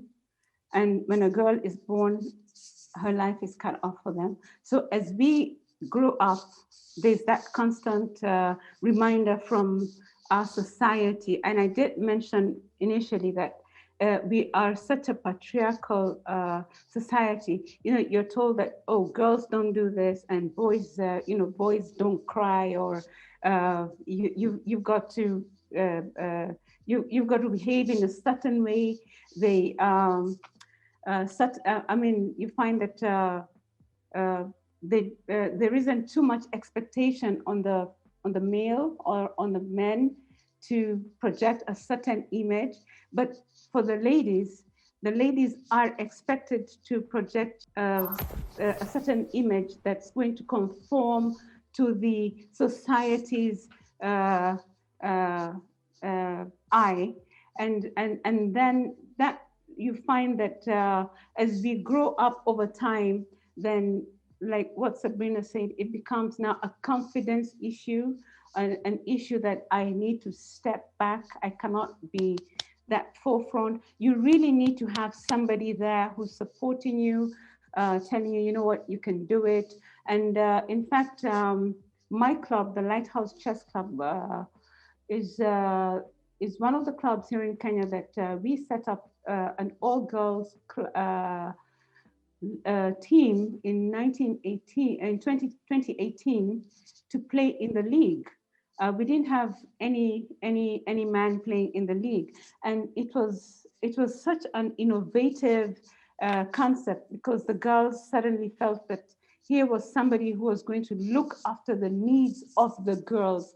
The club is not just entirely for girls, but we do have quite a number of girls within the club. And so then what are some of the needs? Some of the needs is building the confidence of the girls, giving the girls a voice, telling the girls that they can just play as equally as well as the boys. And, you know, I think that constant hearing it then kind of like boosts their confidence, and then they're able to, of course, I'm not saying that it eradicates or it wipes out the intimidation on the board, because I think the men, I've heard all over the world, intimidate the women, but I think it's that constant hearing that, you know what, and knowing how to go around the intimidation that will make the ladies really stand up to the men, because I do not think that there's any difference between men and women. It's just an issue of socialization. Very beautifully said. Thank you very much, Judith. Okay, Juga, you also have some personal experience to share. Yes, I think what all you have said is very interesting and very true. What I perceive is that women are supposed to have good character, be, you know, like a good family member, be kind, be aware of the needs of others from a very early age. You know, it's expected from the girl child in a family, you know, to be polite, to be a lot of things. I think that the boys are treated when they have to study, or if they are in a bad mood because they have to focus and train or whatever, or even if they don't want to, you know, clean up, anything, you know, it's just like all the society's expectations, the social expectations on a girl are different from a boy. The boy can be treated, if he's talented from a very early age, he will be treated probably more like a genius, so to say, that shouldn't be bothered and should be taken care of, so that he can only focus on that. And I think women are expected to be nice, look good, be gentle, be a loving daughter, sister, I don't know, granddaughter, be you know, always like very neat and helpful, you know, the helpful part. I think boys are not expected to be helpful or aware of others' needs, you know, and I think it makes a big difference for a competitive, like at a very early age, what is expected. You know, women are not expected to be world champion, but they are expected to be nice, you know? So I think that's very wrong, you know, that I mean, if you want to have a women world champion, absolute, okay, so put the expectations different. Treat them like if they were like an absolute champion. I think that would be a big difference. Thank you very you're much. correct. Such a nice words. I have to mention, we have just got the raid from Fiancetta. Thank you so much, Fiona, for the raid. Welcome, raiders. We are hosting the debate on women chess, how to make young women, young girls dare into competition. Today is a very special day. It's an International Women's Day, and the campaign for this March 8, 2021 is Choose to Challenge, and we are discussing our challenges. Let us move on. The next question I would like to ask you, ladies, is: did you suffer from discriminations as a woman in your chess career? Jovi. Well, the answer, to put it simply, is yes. I think sadly that every single woman has faced discrimination. It can be from comments, where people put you down and say, well, that's remarkably good for a girl. Or if you win a women's prize, you're forced to defend the existence of women's prizes and women's titles instead of just being told congratulations. The one that hurt me the most, and it's probably something that Sabrina was there and she experienced it at the same time, was when our federation discriminated against us. That was very, very painful to have to fight that a women's team gets sent and that there was no money and there was no funding whatsoever for women at all. I mean, that was really, really sickening, because wherever we turned, we got nowhere. We got doors slammed in our face. And just by, Sabrina and myself had to scream and shout all manner of insults to get heard. And still we were told flatline, nope, there's no money, there's nothing for women's chess. So, so whilst a personal comment is a kind of like, fine, I can deal with it. Sabrina kind of touched upon the fact that, yeah, I'm quite tough. I have an older brother. But the institutional one, that hurt. That really, really hurt, because the message that they sent to all of the women and all the girls was that they didn't care. And when I'm still having to make that fight many years down the line, it's quite tough, because it's not easy. I want to be like just doing normal things like studying chess, putting all my resources towards that. And instead I'm having to use a lot of negative energy, just dealing with that. So that for me was discrimination. Amazing experience. I guess, Sabrina, you would also add some words regarding this incident. Yeah, I mean, Jovanka's basically just touched upon exactly the reason why I don't really play as much as anymore, because that's it.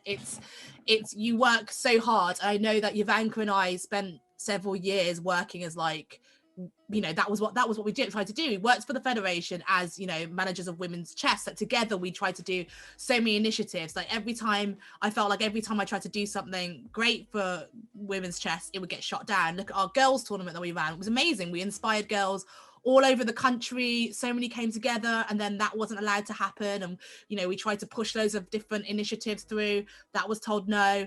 And then, like Jovanka said, like the epitome of it is that, what all these girls, young girls working for. Again, I think a really important thing in any sport or any sort of event is that you have role models. And so what do you aspire to do as a young player, a young chess player? What do you aspire to do? You aspire to play for your country, same as anything. Like if you're profession, you want to be a professional, you want to represent your country, that's the hugest honor.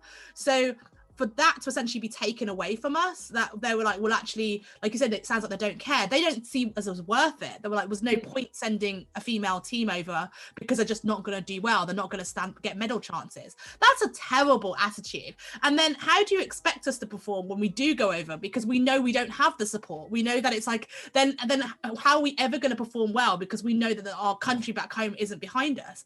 And then anytime some fundraising happens, you reminded me, Jovanka, that, you know, fundraising would happen, and then sponsors would specifically say, oh no, this is for the open team, this is not for the women's team. And that's what we were told. That's what we are women were told, that the sponsors didn't want us, but who campaigns?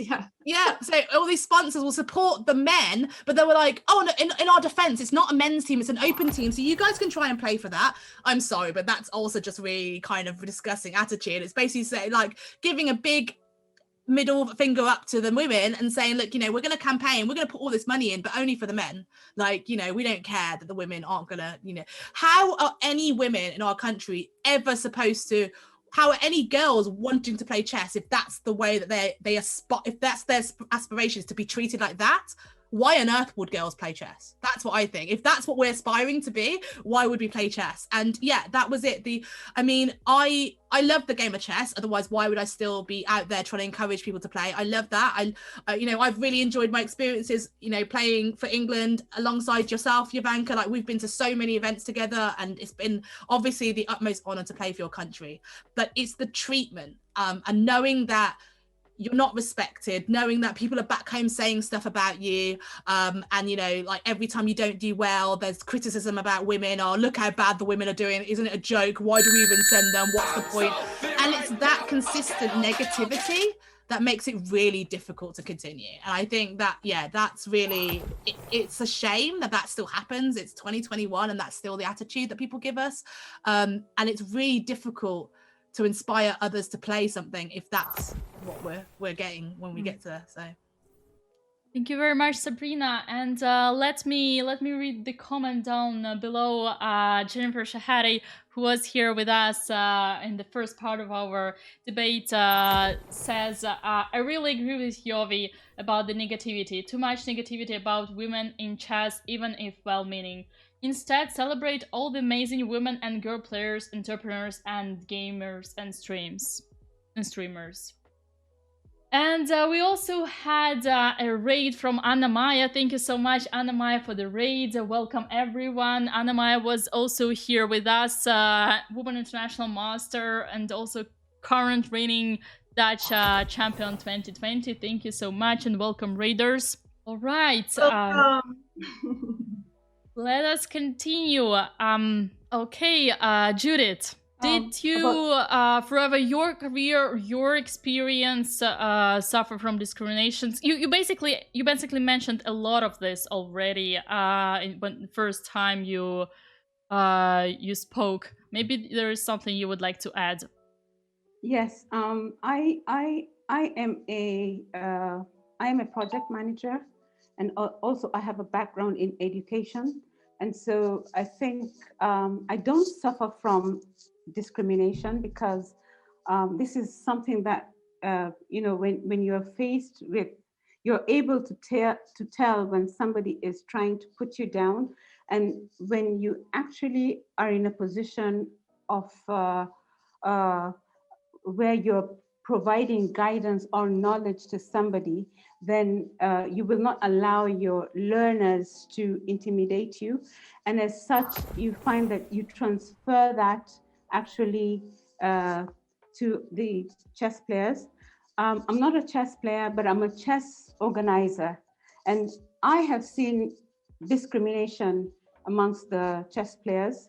And I have taken on the big sister role to try and provide confidence to the girls, and even come up with programs like the ones that Jennifer mentioned, the one that we've come up with between the US and Kenya, and now it has grown to so many girls in Africa, over 7 countries in Africa, where, you know, the girls are now being mentored by the grandmasters.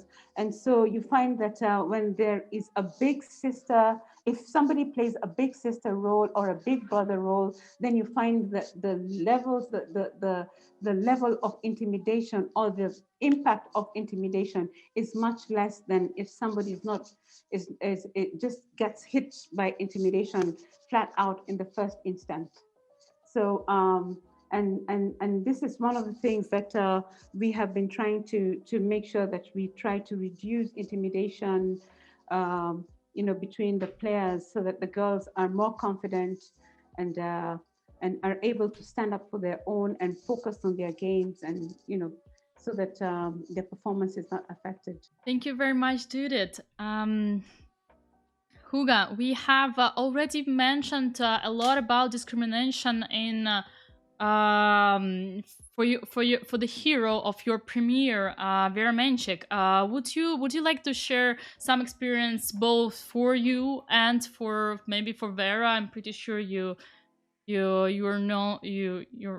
know the subject quite well. Yes, I have experienced some discrimination as a woman artist in the chess world, I guess, a little bit. I have had also a lot of support, so I don't want to be get wrong about this, because I found a lot of support, especially by women, by great, super strong women that have been very supportive. I'm actually very impressed and happy about the sisterhood that I feel there is in women chess. I feel that women are really supporting women and empowering each other and collaborating and making sure that everybody is growing and is being heard and is having the right moments to shine. I think that women are not longer so intimidated by the other one, I think there is also a general myth that women are supposed to be very envious and rivals and be fighting and I think that is being proved wrong with all the growth of all the streamers, of all the chess commentators, of all the champions. I've seen the sisterhood between the champions, even when they take the trophy or the final prize, how they are all making sure that the other ones are also seen. And I think that's very beautiful. And I felt it. I'm very grateful about that, of great women that have supported me, like now you, Dina, or Anna Rudolph, or Judith Polgar, or Alexandra Kostenyuk, just to name a few, because there are so many wonderful women here in the chess world, and I'm really, really happy to be part of this. I really feel part of this as an artist, because I have competed in many chess tournaments, but okay, my rating is below. It's like Jennifer said, it's not about titles. It's never about titles. Yeah. But what I felt as a discrimination is many times, they know that I am an artist, that I am writing the music, that I'm a composer, that I'm writing the scripts, that I'm co-producing the music, and they just say, the singer Juga, it's it's not possible that you did, all these other things, it's okay, but you're so talented, everything is easy for you. Or it's you cannot imagine the amount of work that I put into my art, and how much dedication it takes, how much discipline in many senses. Of course, in a woman's chess career, in anyone's chess career, it's just so much effort that nobody sees, and it's just it's an option, it's a choice every day, and you have to challenge yourself. You have to choose to challenge yourself every day to make it better and to be heard and to be respected as a chess player, as an artist. And I think for women, we have to prove ourselves much more than men, Amazing words. Choose the challenge. This is the campaign theme chosen for this year. I'm very happy to hear that you sum up your idea with this little logo. And yes, okay, ladies, I see that we already run a little bit more than expected. Please, if you need to if you have other commitments for today, do not hesitate to leave wherever you need. I have another chess lesson to get to right now. Amazing. But I wanted to say thank you for this amazing conversation we've had. Really important that, as Juga just mentioned, women supporting women. I do think that that's really prevalent in chess, actually, which is really nice. Definitely more so than in a lot of other games. So I think that's great. And obviously really nice to catch up with you, Jovanka. Haven't seen you for a while. It's nice to see you. I was thinking you have to meet up. I know, yeah, we need to. So, and that's the other thing I think about chess as well, is that I feel like, you know, you have friends for life, even if you haven't seen them for a while. I think that's how I feel about lots of the women in chess. I feel like they're going to be friends for life. And I know that I've got a lot of female friends in chess who, you know, I hope to always keep in touch with, because they're amazing people and definitely an inspiration for everyone. So I just want to say thank you to everyone. I'm going to run and get to my next lesson, but lovely to see everyone. Thank you so much, Dina, Sabrina. Thank you very much. See you soon. Right. See you guys. Bye. It was a pleasure to share with you. Yeah, likewise. Amazing song. Loved it. Very, very impressive as well that you don't speak Russian. That was incredible. So, very impressive. I'm on it. Brilliant. See you later. Bye-bye. So ladies, if you still have some availability, do you mind if I continue suggesting some more topics to discuss? Yeah. Yes. Yes. Okay, let's continue. Let's go on. We might be soon joined by Grandmaster. So to be open, Grandmaster and a streamer, Anna Muzychuk. Also World Rapid and Blitz X champion. She shall join us soon. And I see her already there. Amazing, I see her there. Let us welcome Anna. Hello, hello. Hello, Anna. Do you hear us? Do you see us? Hello, Dina. Yes, I can see you, but just a second, because I am hosting your stream on my channel. Absolutely. Take your time. Take your time to adjust all the things needed. And while we're having this, let me continue suggesting the topics to ladies. So yes, we have discussed many of those I wanted to talk to you about, many of those topics. There are some more. Second, I will just yeah, take your time. Prepare. Yeah. Take your time. Take your time, Anna. Yeah, take your time. No worries. Okay, so the next question I would like to cover is how we can encourage young women to play more. Well, there has been already much being said, but still, maybe you ladies have some couple of words to add, Yovi.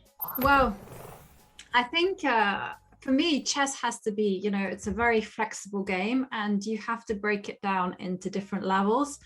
You have to break down chess as a hobby, chess as a sport, and chess as a profession. Once you for chess as a hobby, I think it's super important, and also chess as a sport, it's very, very important to build up a community. I really do feel that is one of the most important reasons why girls will want to join a hobby and continue playing, and maybe even get to that next stage, which is to play it as a sport, if they have a nice community. And at the minute, we're having this big problem. I mean, this is really specific to the UK, and also Norway, because of the two countries I'm familiar with, where the girls play, but then they just don't continue. And I think if you start nurturing the social, making chess fun, doing as many creative activities as possible, then I think you're going to be able to do that. And then when it comes to chess as a profession, you got to have an effective federation. You got to have effective people, or a pathway where it is possible to take chess to that extra level. Because at the minute, especially in the UK and in Norway, it's not possible for a woman to be a professional chess player. I mean, it's actually very difficult for anyone to be a professional chess player. And then girls are very pragmatic, and they're like, what's the point in investing all this time and energy into something which, if it's a hobby, I'm surrounded by boys or men, it's not that much fun. And if it's a sport, I get stopped by federations, and as a profession, why would I struggle for the rest of my life? I mean, we've got to address those problems.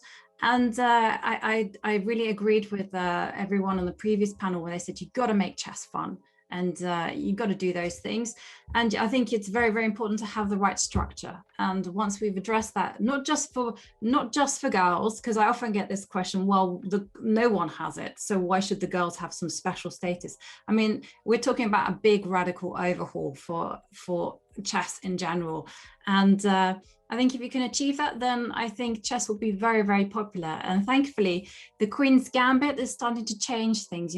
Chess is becoming a lot more accessible to absolutely everyone. Everyone wants to watch it. I mean, I just love the fact that streamers are aiming their game at just newcomers, and they're really building up the base. And now it's up to us to create that structure to kind of make chess fun, make the tournaments super social, the best experience of their lives, so that if someone were to take it to the professional level, they see that their women are there. It's very important to have role models at every single level. So you've got to have it arbiting, you've got to have it in commentary, you've got to have it FIDE management board. At FIDE management board. Yes, we definitely. had Dana here with us just before. Yeah, absolutely. There needs to be visibility of women absolutely everywhere. So once you've done that, I think it will just grow. Absolutely, yes. And there is one thing that I wanted to mention in particular. As far as I remember, the big difference for you personally, for English Chess Federation, is that as far as I remember, chess is not considered as sport, and this is so heartbreaking. Like, compared to, for example, to my path or to Anna's, I'm pretty sure Anna will agree. In our countries, chess has always been one of the most national sports. Like the champions, Anna herself and our Russian champions are welcomed by the governors, by the authorities, and yes, I think this is also an important change that needs to be made. And Judith, is chess considered as sport in your country, in Kenya? Yes, and I think there's a lot more that can be done to make chess more prominent in Kenya. There isn't enough being done yet. There isn't enough sensitization and publicity about chess, and that is because we have just started growing in large numbers. The chess in schools has started picking up, and the numbers are, I'm hoping that they are going to start picking the attention of the leaders and the governors and the president, so that they can put more effort and emphasis in funding and providing opportunities for chess. Initially, it's been seen as a very small clique. In fact, chess is seen as very elitist here in Kenya, and that is something we need to really move away from, because then the poor child is not. It's seen as if the poor child is not able to play chess. So we need to break so many barriers. We need to break down, so that and through the chess in schools, we've been able to reach out indiscriminatively to everybody. It doesn't matter what your social standing is. We've been able to reach out to very many schools, and we are hoping that as more schools come on board and start embracing chess, then chess is going to be accepted as a tool in school and as a sport that needs to get 110% support by the government, because we've seen a lot of the other sports getting supported, and we also need to get to the same level and see actually chess being supported by the government and by the corporate world as well. It's not just the government, but also the corporate world. So there's a lot of work we have to put in into ensuring that people understand the value of chess and how chess can benefit us at all levels. And I think it needs all of us at all levels, not just the players, but we need to have also people who are in chess, so that we leave the opportunity for players to focus on playing chess. But then, like for me as an organizer, then I'm able to look at the needs of the chess players and see how I can marry them with the needs of the community or the society, and how we can link the two, the corporates and the government and the community to the chess players, so that we can actually marry the two and support them and create opportunities for them.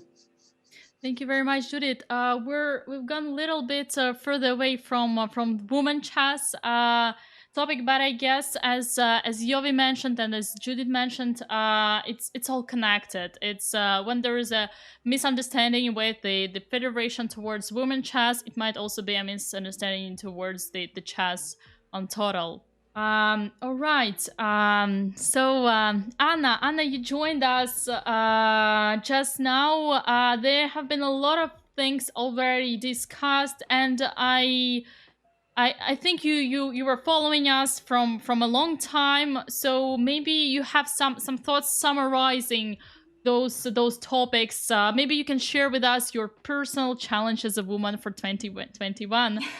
You are professional chess player, the most professional chess player of all professional chess players that have of all professional chess streamers, I would say. Have I might be exaggerating. Correct me if I'm wrong.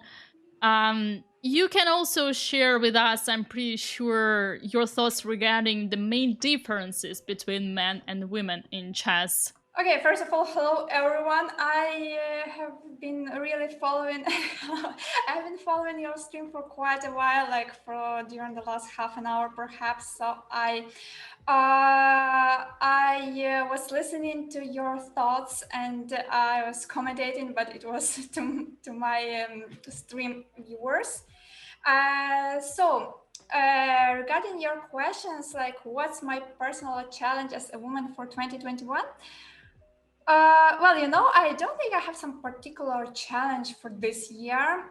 Moreover, I cannot relate it to the gender factor. I think the biggest challenge which all the mankind is facing these days is the limited number of possibilities, the difficulties in traveling, and the ability to work according to the plan, to set goals, because we all know that nowadays many things do not depend only on what we wish and what we can do, and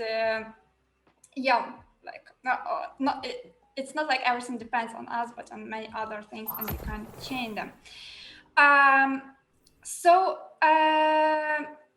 The task for me will be actual, I think, to become better, to do some new good things, because actually this pandemic year, it was without any tournament, but it gave the opportunity to try some other things, and actually they're also very interesting, and I am glad I joined Twitch, for example, and I tried myself in some other chess related activities, like commentating, like recording the videos, like giving the lectures, many other things. So the task will be to become a better person, to improve, maybe to do something even new what I haven't done up to now. And if the tournaments will be resumed and it would be possible to travel normally, we can't expect what would happen, but if that happens, then of course I will have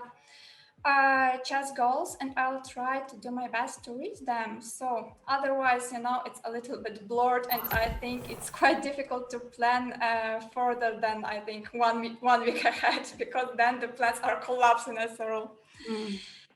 And another interesting question which you were asking, and where I actually have quite many thoughts on this topic, like what are the main differences between men and women on chess? And I would say there are many.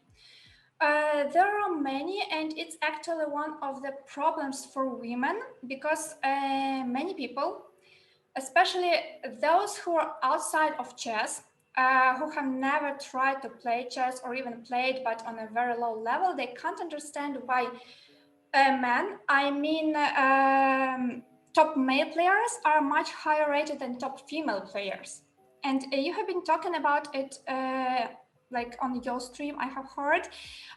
So I can just add some of my thoughts. And you know, I think the main problem is that the majority think that chess is just a mental game, and therefore it only matters how your brain works. Well, in fact, in my opinion, it's far, I would even say it's very far from being true. And it's not the only factor we have to take into consideration. I have even heard that some sponsors, they stick to this point of view, and they only organize top male events, and they don't want to organize separate women events. They want women to qualify to these top events, and then I think they wouldn't mind if a female player wins it.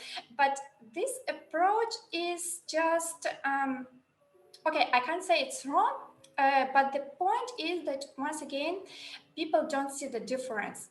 And to be honest, I have been asked many times about these differences, and many times I have tried to explain my point of view. So I think since you asked about this question, I'll have to do it again. So I'll just mention some of the most important points. So, okay, point number one. I think, first of all, people underestimate the physical factor in chess. When we are watching some other sports like soccer, swimming, running, I mean, whatever, here everything is clear for everyone. Men are physically stronger, that's why they are stronger, faster, they can lift more weights, and so on and so on. In chess, the physical factor is also very important because we have been working on chess for hours every day. Our games, especially with classical time control, last hours. The tournaments last for weeks, and in general, working on chess is a hard work which demands a lot of efforts, high concentration, and it's not easy physically. So as a result, women simply get tired quicker. And as a result, our trainings in the last hours of the day are less efficient. And if you are working worse one day, this, let's say, won't be so obvious, this won't make a big difference.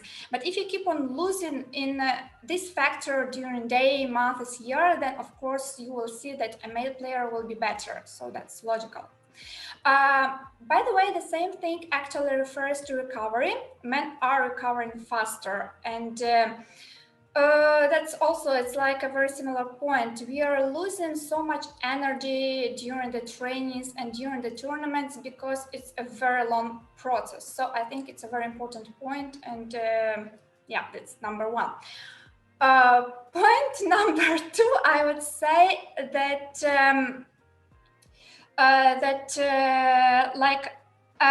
the game of chess, I mean, let me try it to make it clear. The game of chess, it's not only the game over the board, but it's also the fight between two people, two personalities. And in this component, men are again stronger. Why? Because it's genetics. The boy is born and he's somehow already, let's say, a warrior. I am not sure it's the right word, but I think you will understand my point of view, what I want to say. I mean, women's fighting skills are usually not on that high level, and women have to work in this direction to become better and stronger. So this is, I would say that's like number two. Third point, in my opinion, is that there is a huge difference in the number of boys and girls joining the chess clubs. I have already mentioned it on my stream, but let's be honest. At the moment, chess is a male-dominated sport, and it's obvious that when you have more representatives, the chances are higher that like they would be stronger. So So I mean, not to make like this speech very long because it's already long. I think these three factors are the most important.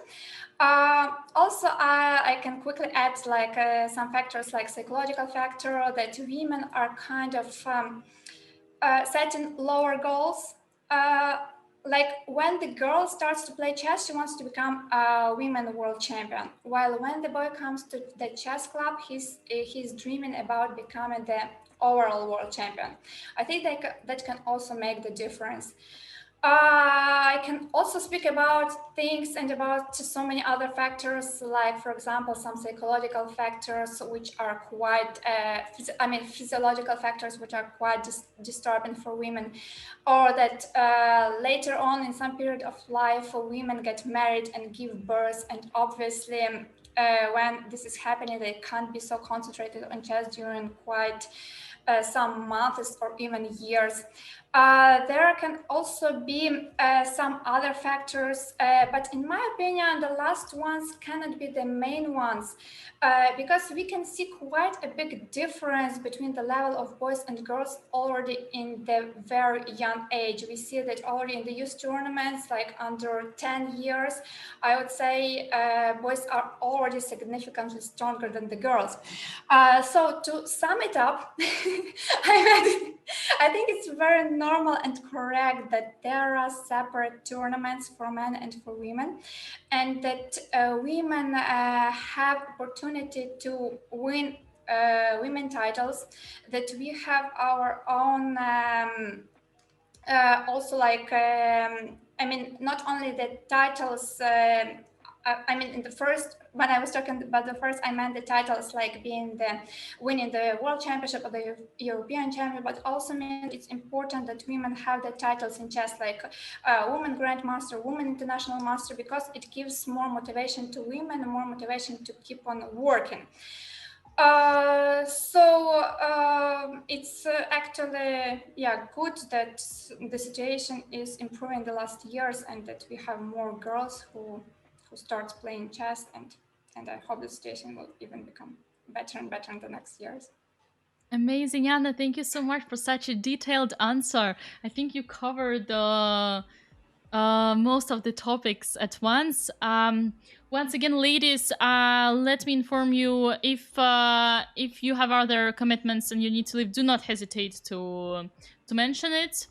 Otherwise, let me. I have to say goodbye because I will be joining a very special stream along with Judith and many chess players. A beautiful tournament organized also for Women International Women's Day at Chess 24. And I send you a kiss. I hope that you enjoyed my Chess Divas first video. Absolutely. I invite you to watch it again at the YouTube link or at jugamusica.com if you can enjoy it. And thank you so much, Dina, for creating this space. Thank you, Jovi and Judith and Anna and all the other participants. Thank you for all the people that are watching us and that are interested in this discussion and to see how to make a better place for women in chess. So I give you a big kiss from Chile. Here it's summer. And looking forward to see you in real life soon. Thank you so much. Spasiba. Thank you so much, Juga. Thank you so much. Very good luck for all your upcoming projects, and keep in touch. Thank you so much. Ciao, ciao. Okay, ladies, we're soon we're approaching the final stage. If you still possess some time, would you like us to continue? Yeah, sure. I think the thing that we say that girls need a lot of opportunities, and these opportunities can be made. And I'm speaking now as an organizer, because having listened to this and having seen what is happening also in my country, is that ladies actually do need to have an opportunity to play within their own space, because then their mental stability is at peace, because they come into the tournament, or they come into the game knowing that they're playing a fellow woman, and they will not be intimidated, or that the men will not triumph over them. And in as much as we can say that a lot of chess players, and especially women, need to have that big person who's going to give them a lot of support. Not everybody has that support, and so sometimes it's important to create an equal playing field for the ladies, so that they can compete competitively amongst themselves. And so I'm so happy to hear that there's a tournament out there just for ladies. And I know here in Kenya, apart from my club, where my husband and I actually set up a girls a team, I know there's a gentleman who runs only an all-girls tournament from day one, I think, for the last since last year, since COVID-19 happened, and he's just focused on the girls, and that number has been growing, and the girls have been realizing that they don't have competition with the men, and so they've been feeling very comfortable. And that's why I'm saying the mental stability of the woman is so important. If they do not have somebody to push them on to take on the open section or to take on their men counterpart, then it's important for them to go into a field where they feel that it's equal for them, because their mind has to be at that level where they can say, wow, okay, I'm playing a fellow woman, and so it's me, and there's nothing that's going to be more superior between me and her. It's just I have to play my best game, and if I lose, I lose. If I win, I win. Yeah. So yeah, we've got to create more opportunities like those for the women. And I would like to thank all the ladies out there who have actually come together. I think coming together as sisterhoods to support ladies is such an important thing. Like what I've done with Jennifer, and we've been supported also by other men who felt that the ladies we need to pull ladies up. And so coming up, when we initiated the US Kenyan program, it was initially just Kenya and the US, but by now we have 7 African countries with over 200 girls, and we meet twice a month together with the US girls. And so the number keeps on growing. And I think that platform, in as much as, yes, sometimes we have the grandmasters who are not only women, but also men coming in to guide the girls. We have specialists coming to talk to the girls on confidence. I think those kind of opportunities are the ones that I'm talking about. And lastly, talking about opportunities is creating accessibility to training material to these girls, because some of them really don't have, especially in Africa. I mean, you find that they would like to access chess-based trainings because, they are much more articulate, and they break down and they enable the girls to analyze their games. So, creating an opportunity for them to access the training material like books and such kind of stuff. So, yeah, I think accessibility and opportunity is a great way of encouraging the young girls to play more. Thank you. Yovi, you wanted to mention something. Yeah, no, I was totally going to agree with you. I mean, you need to have this sisterhood. You need to pull each other up. And I just love the fact that you mentioned that it was started off between yourself and then Jennifer, and then now it's developed into 7 African countries. Definitely need to get your email address, because we're doing this thing in Europe where we also want like almost a global tournament where it's just women and girls playing. But just to expand on the point of tournaments, what I would really love to see is I would love to see girls only tournaments. I think that there definitely should be that. I would like to see tournaments where it's 50% male and 50% women. And finally, I would like to see a tournament where you have the best women players in the world playing against one man, one of the best male players. So let's say like, I want to see that because, referring to Anna's point on stamina, often what I see is that you have 9 men and 1 woman, or just 1 woman, and those men, they single out the woman and they make them play out these like long games, and so the woman gets tired. So this time I kind of want to see, would it be the same situation? Would one of the best male players in the world, if they were faced against the best women players, would you have the reverse? I mean, would it be so easy? I don't know. I don't think so. So I would like to see tournaments like that, like a big mix of tournaments, so that, male and men too can play with that feeling of being the only one. That's an amazing idea. Yes, I'm pretty sure you will have the opportunity to exchange contacts if you do not have yet. Judith and Yovi, feel free to message me if you need to be put in touch, and that's amazing to see how future challenges and commitments are about to be established right now and during our conversation. I suggest we move to the last point of our discussion. We already covered the way how we could encourage young women to play more. And the last question that I would like to bring up, having seen Queen's Gambit, do you think that this TV show could have a long-lasting impact on women empowerment in chess? And Yovi, you already mentioned it. You already mentioned that you were so happy to see all these big changes that came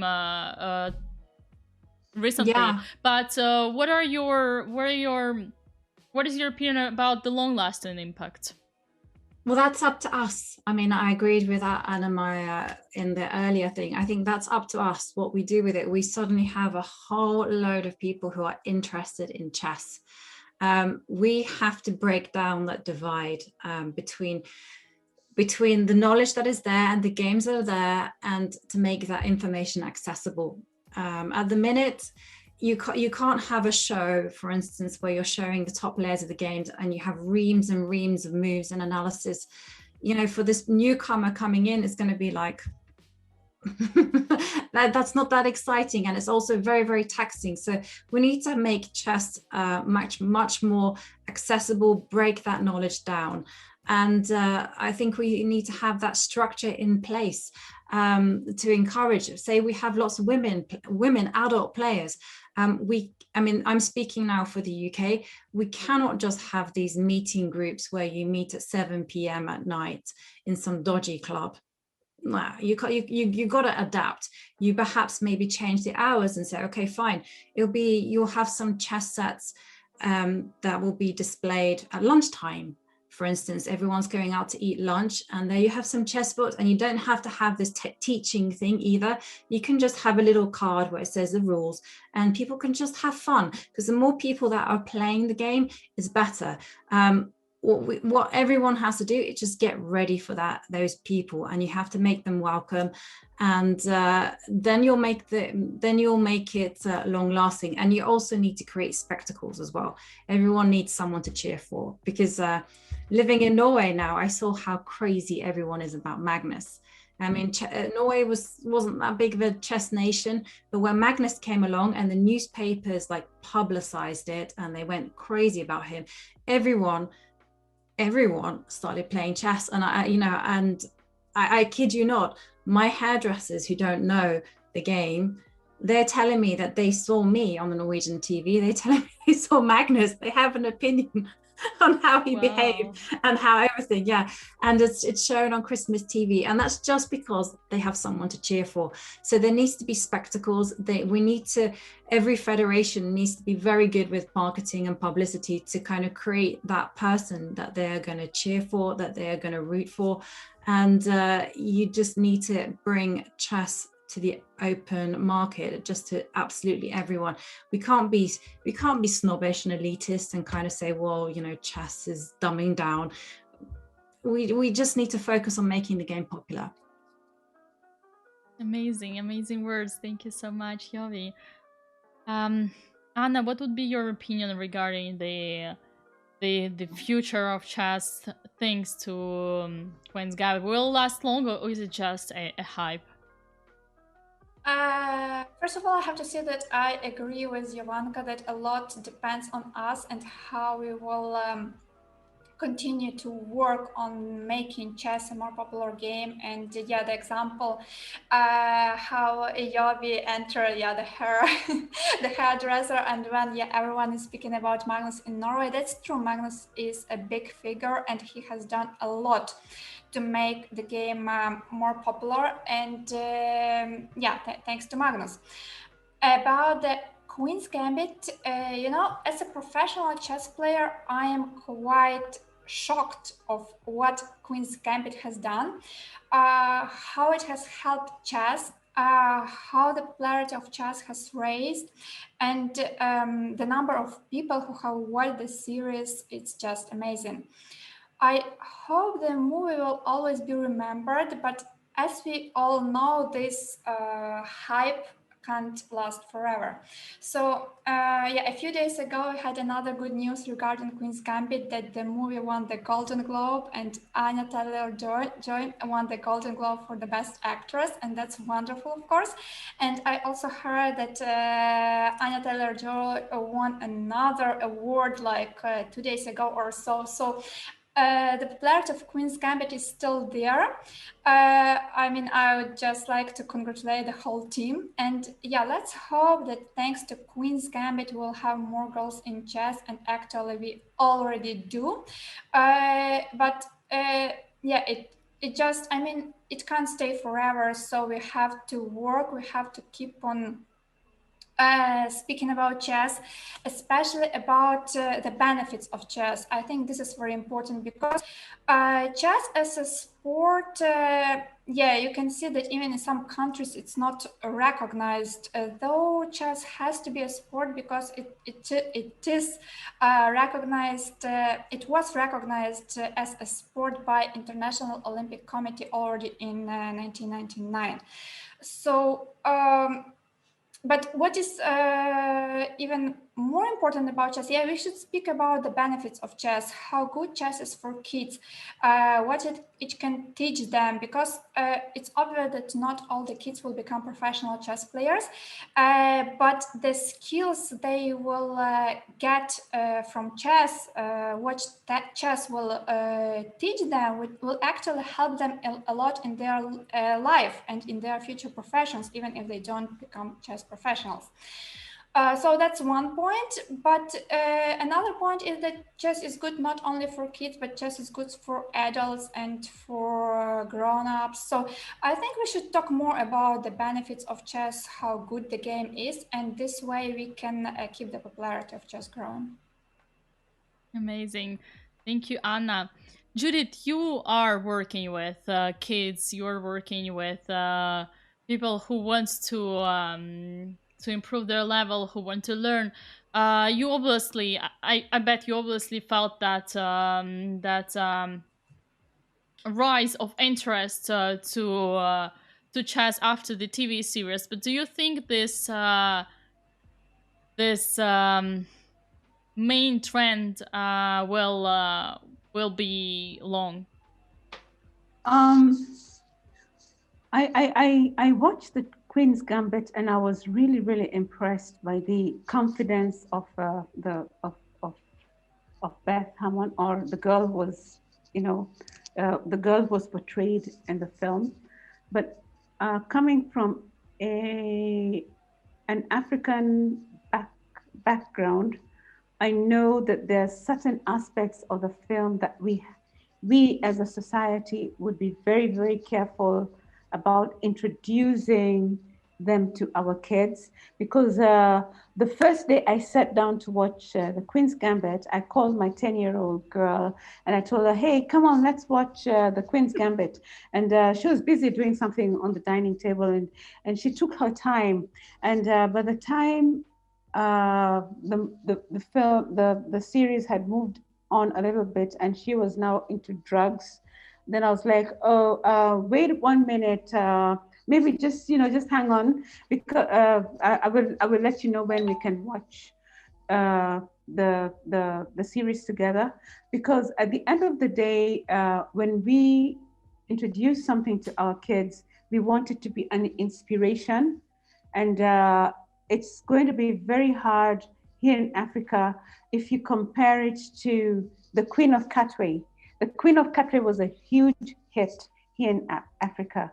I haven't heard that much of a buzz where the Queen's Gambit is related, and that's because we all have our reservations about the drug, the alcohol, and the sex bit, because it's not in our nature as Africans to talk openly and to expose such kind of issues to the society in such a blunted way, and they have to be broken down in a different way.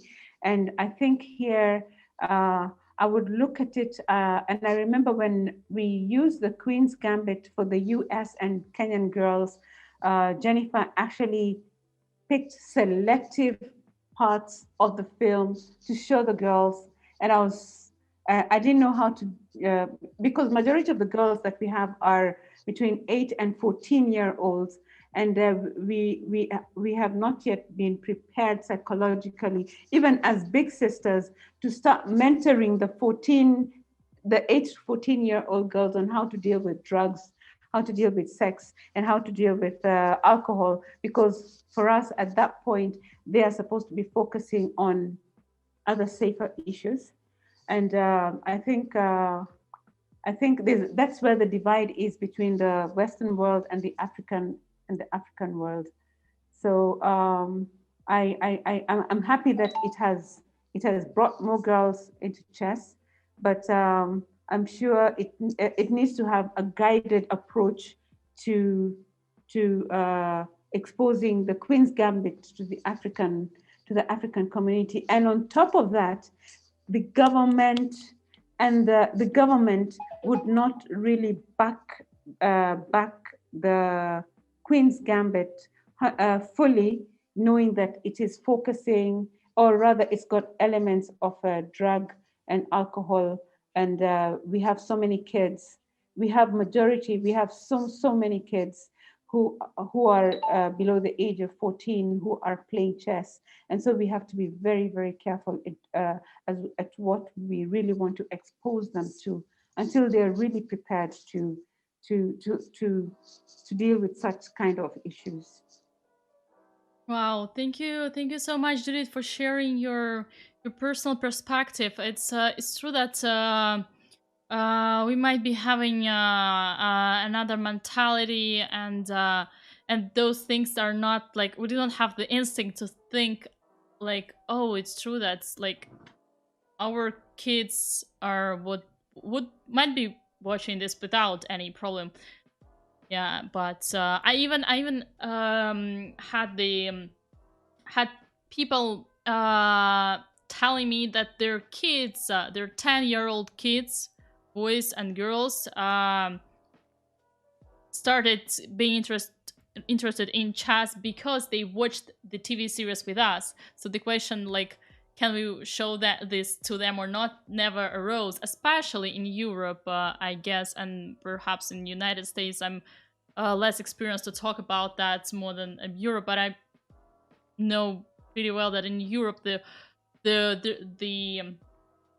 opinion is that people are quite open-minded, if I may call them like this. Yovi, correct me if I'm wrong. You're the more better placed representative of European society. They were pretty open-minded, but I would say it's 50-50 on children. I mean, on showing the Queen's Gambit to children, like Judith mentioned, there's drugs, there's alcohol. Definitely wouldn't be necessarily the most natural of series that I would present to a child. But then again, the parents are kind of much more okay with, it's their choice. There's no kind of societal pressure. You show your kids if you want to, and then explain about the consequences of things, or there's nothing saying this is right, this is wrong. But we did see women. I saw a lot of social media influencers, women, start talking about chess. and start showing the game to their children. So this was one of the consequences of the Queen's Gambit. I think there has to be a guided approach. I think the word I used is that in Africa, there has to be a guided approach to watching the Queen's Gambit. And you don't let, because kids are so vulnerable and they're so able to embrace and sponge up everything that they see. So you've got to guide them through the process. And if they watch the Queen's Gambit with an adult, then the adult will be able to point out, certain things that they should not do. Yes. Good point. All right, ladies, I guess we reached the end of our debate. Let me thank all of you, including those ladies who are not here with us anymore right now. Thank you so much for participating. Thank you so much for your time. Thank you so much for sharing your thoughts and ideas. Before we wrap up the show, may you have some particular projects or activities that you would like to give a shout out to right now? Maybe your personal channels or social media. Please do. Yeah, I just wanted to reach out to any English women out there who are watching the stream. We do have an online club that we encourage every English woman to join. And one of the things is that we play against other nations and other federations. This is for Judith why I wanted your details, because the aim is to have these battle of federations where you have the whole world getting together regardless of strengths. And I mean, this is so important. And beginners can play as well as title players. They compete together as one big team, and you battle it out against other countries. And I know that we're working with the German Federation to include the German and the French Federation to do another big battle of the federations. And this will be coming in April. We're working with FIDE on this project because it was such a success last time. So I would like to give a shout out to any English women, or indeed any European women, to check out Lee Chess. I'm sorry, it's not chess.com, but it's on Lee Chess. The battles are on Lee Chess, and seek out those pages and apply to join, because everyone is very much welcomed, and there's a beautiful community. And we're definitely looking at expanding this and making this a global thing.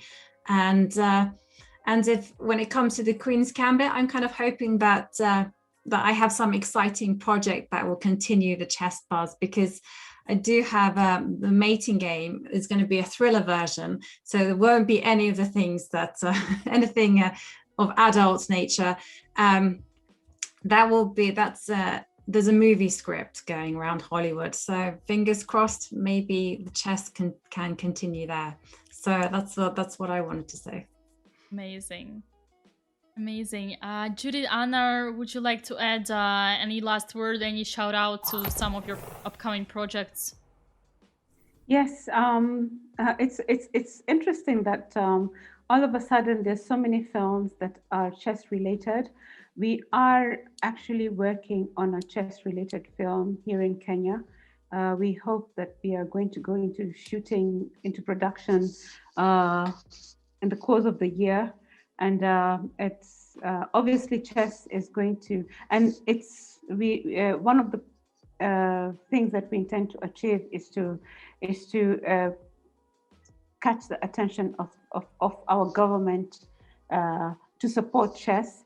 And so I'm so happy to see that there are more chess films that are coming up. On top of that, okay, your name is really that's okay, Jovanka. Yeah, I'll be happy to join in with you on the Battle of the Federations, because we'll be coming on board with 7 African nations, and of course I think the US might come on top of join us as well. So we'll be happy to do that. We'll work together. And also I would like to give a shout out to Chess Base. I really don't know how to yet, because some of the girls have been mentioning to me that they would like to get some of their content and to work and train, because when they do self-training, they find it really useful to them. Yes, so that we might be able to grow, to enable the girls to compete competitively, either on their own or with the men. Yeah, so thank you so much for this opportunity to speak our thoughts and to share with the lovely ladies. Thank you so much for the time and for the platform. I really appreciate, Dina. Thank you you very much. Yes, thank you, Dina. Thank you so much. That I'm here and just listening to all your thoughts has just been amazing. Thank you, everyone, and especially you, Dina, for creating this space. Yeah. Thank you so much. It's been an absolute honor for me to have you, to have all of you. I was genuinely surprised that you ladies, all of you, answered positive. It's a huge experience for me to have such an amazing and talented players, entrepreneurs. It's a big opportunity for me as well. So thank you so much for your time. Thank you, Dina. Thank you. Thank you, Judith. Thank you, Joy. It was actually wonderful to hear the news and about the movie, and Joy, about your project. I didn't know about that.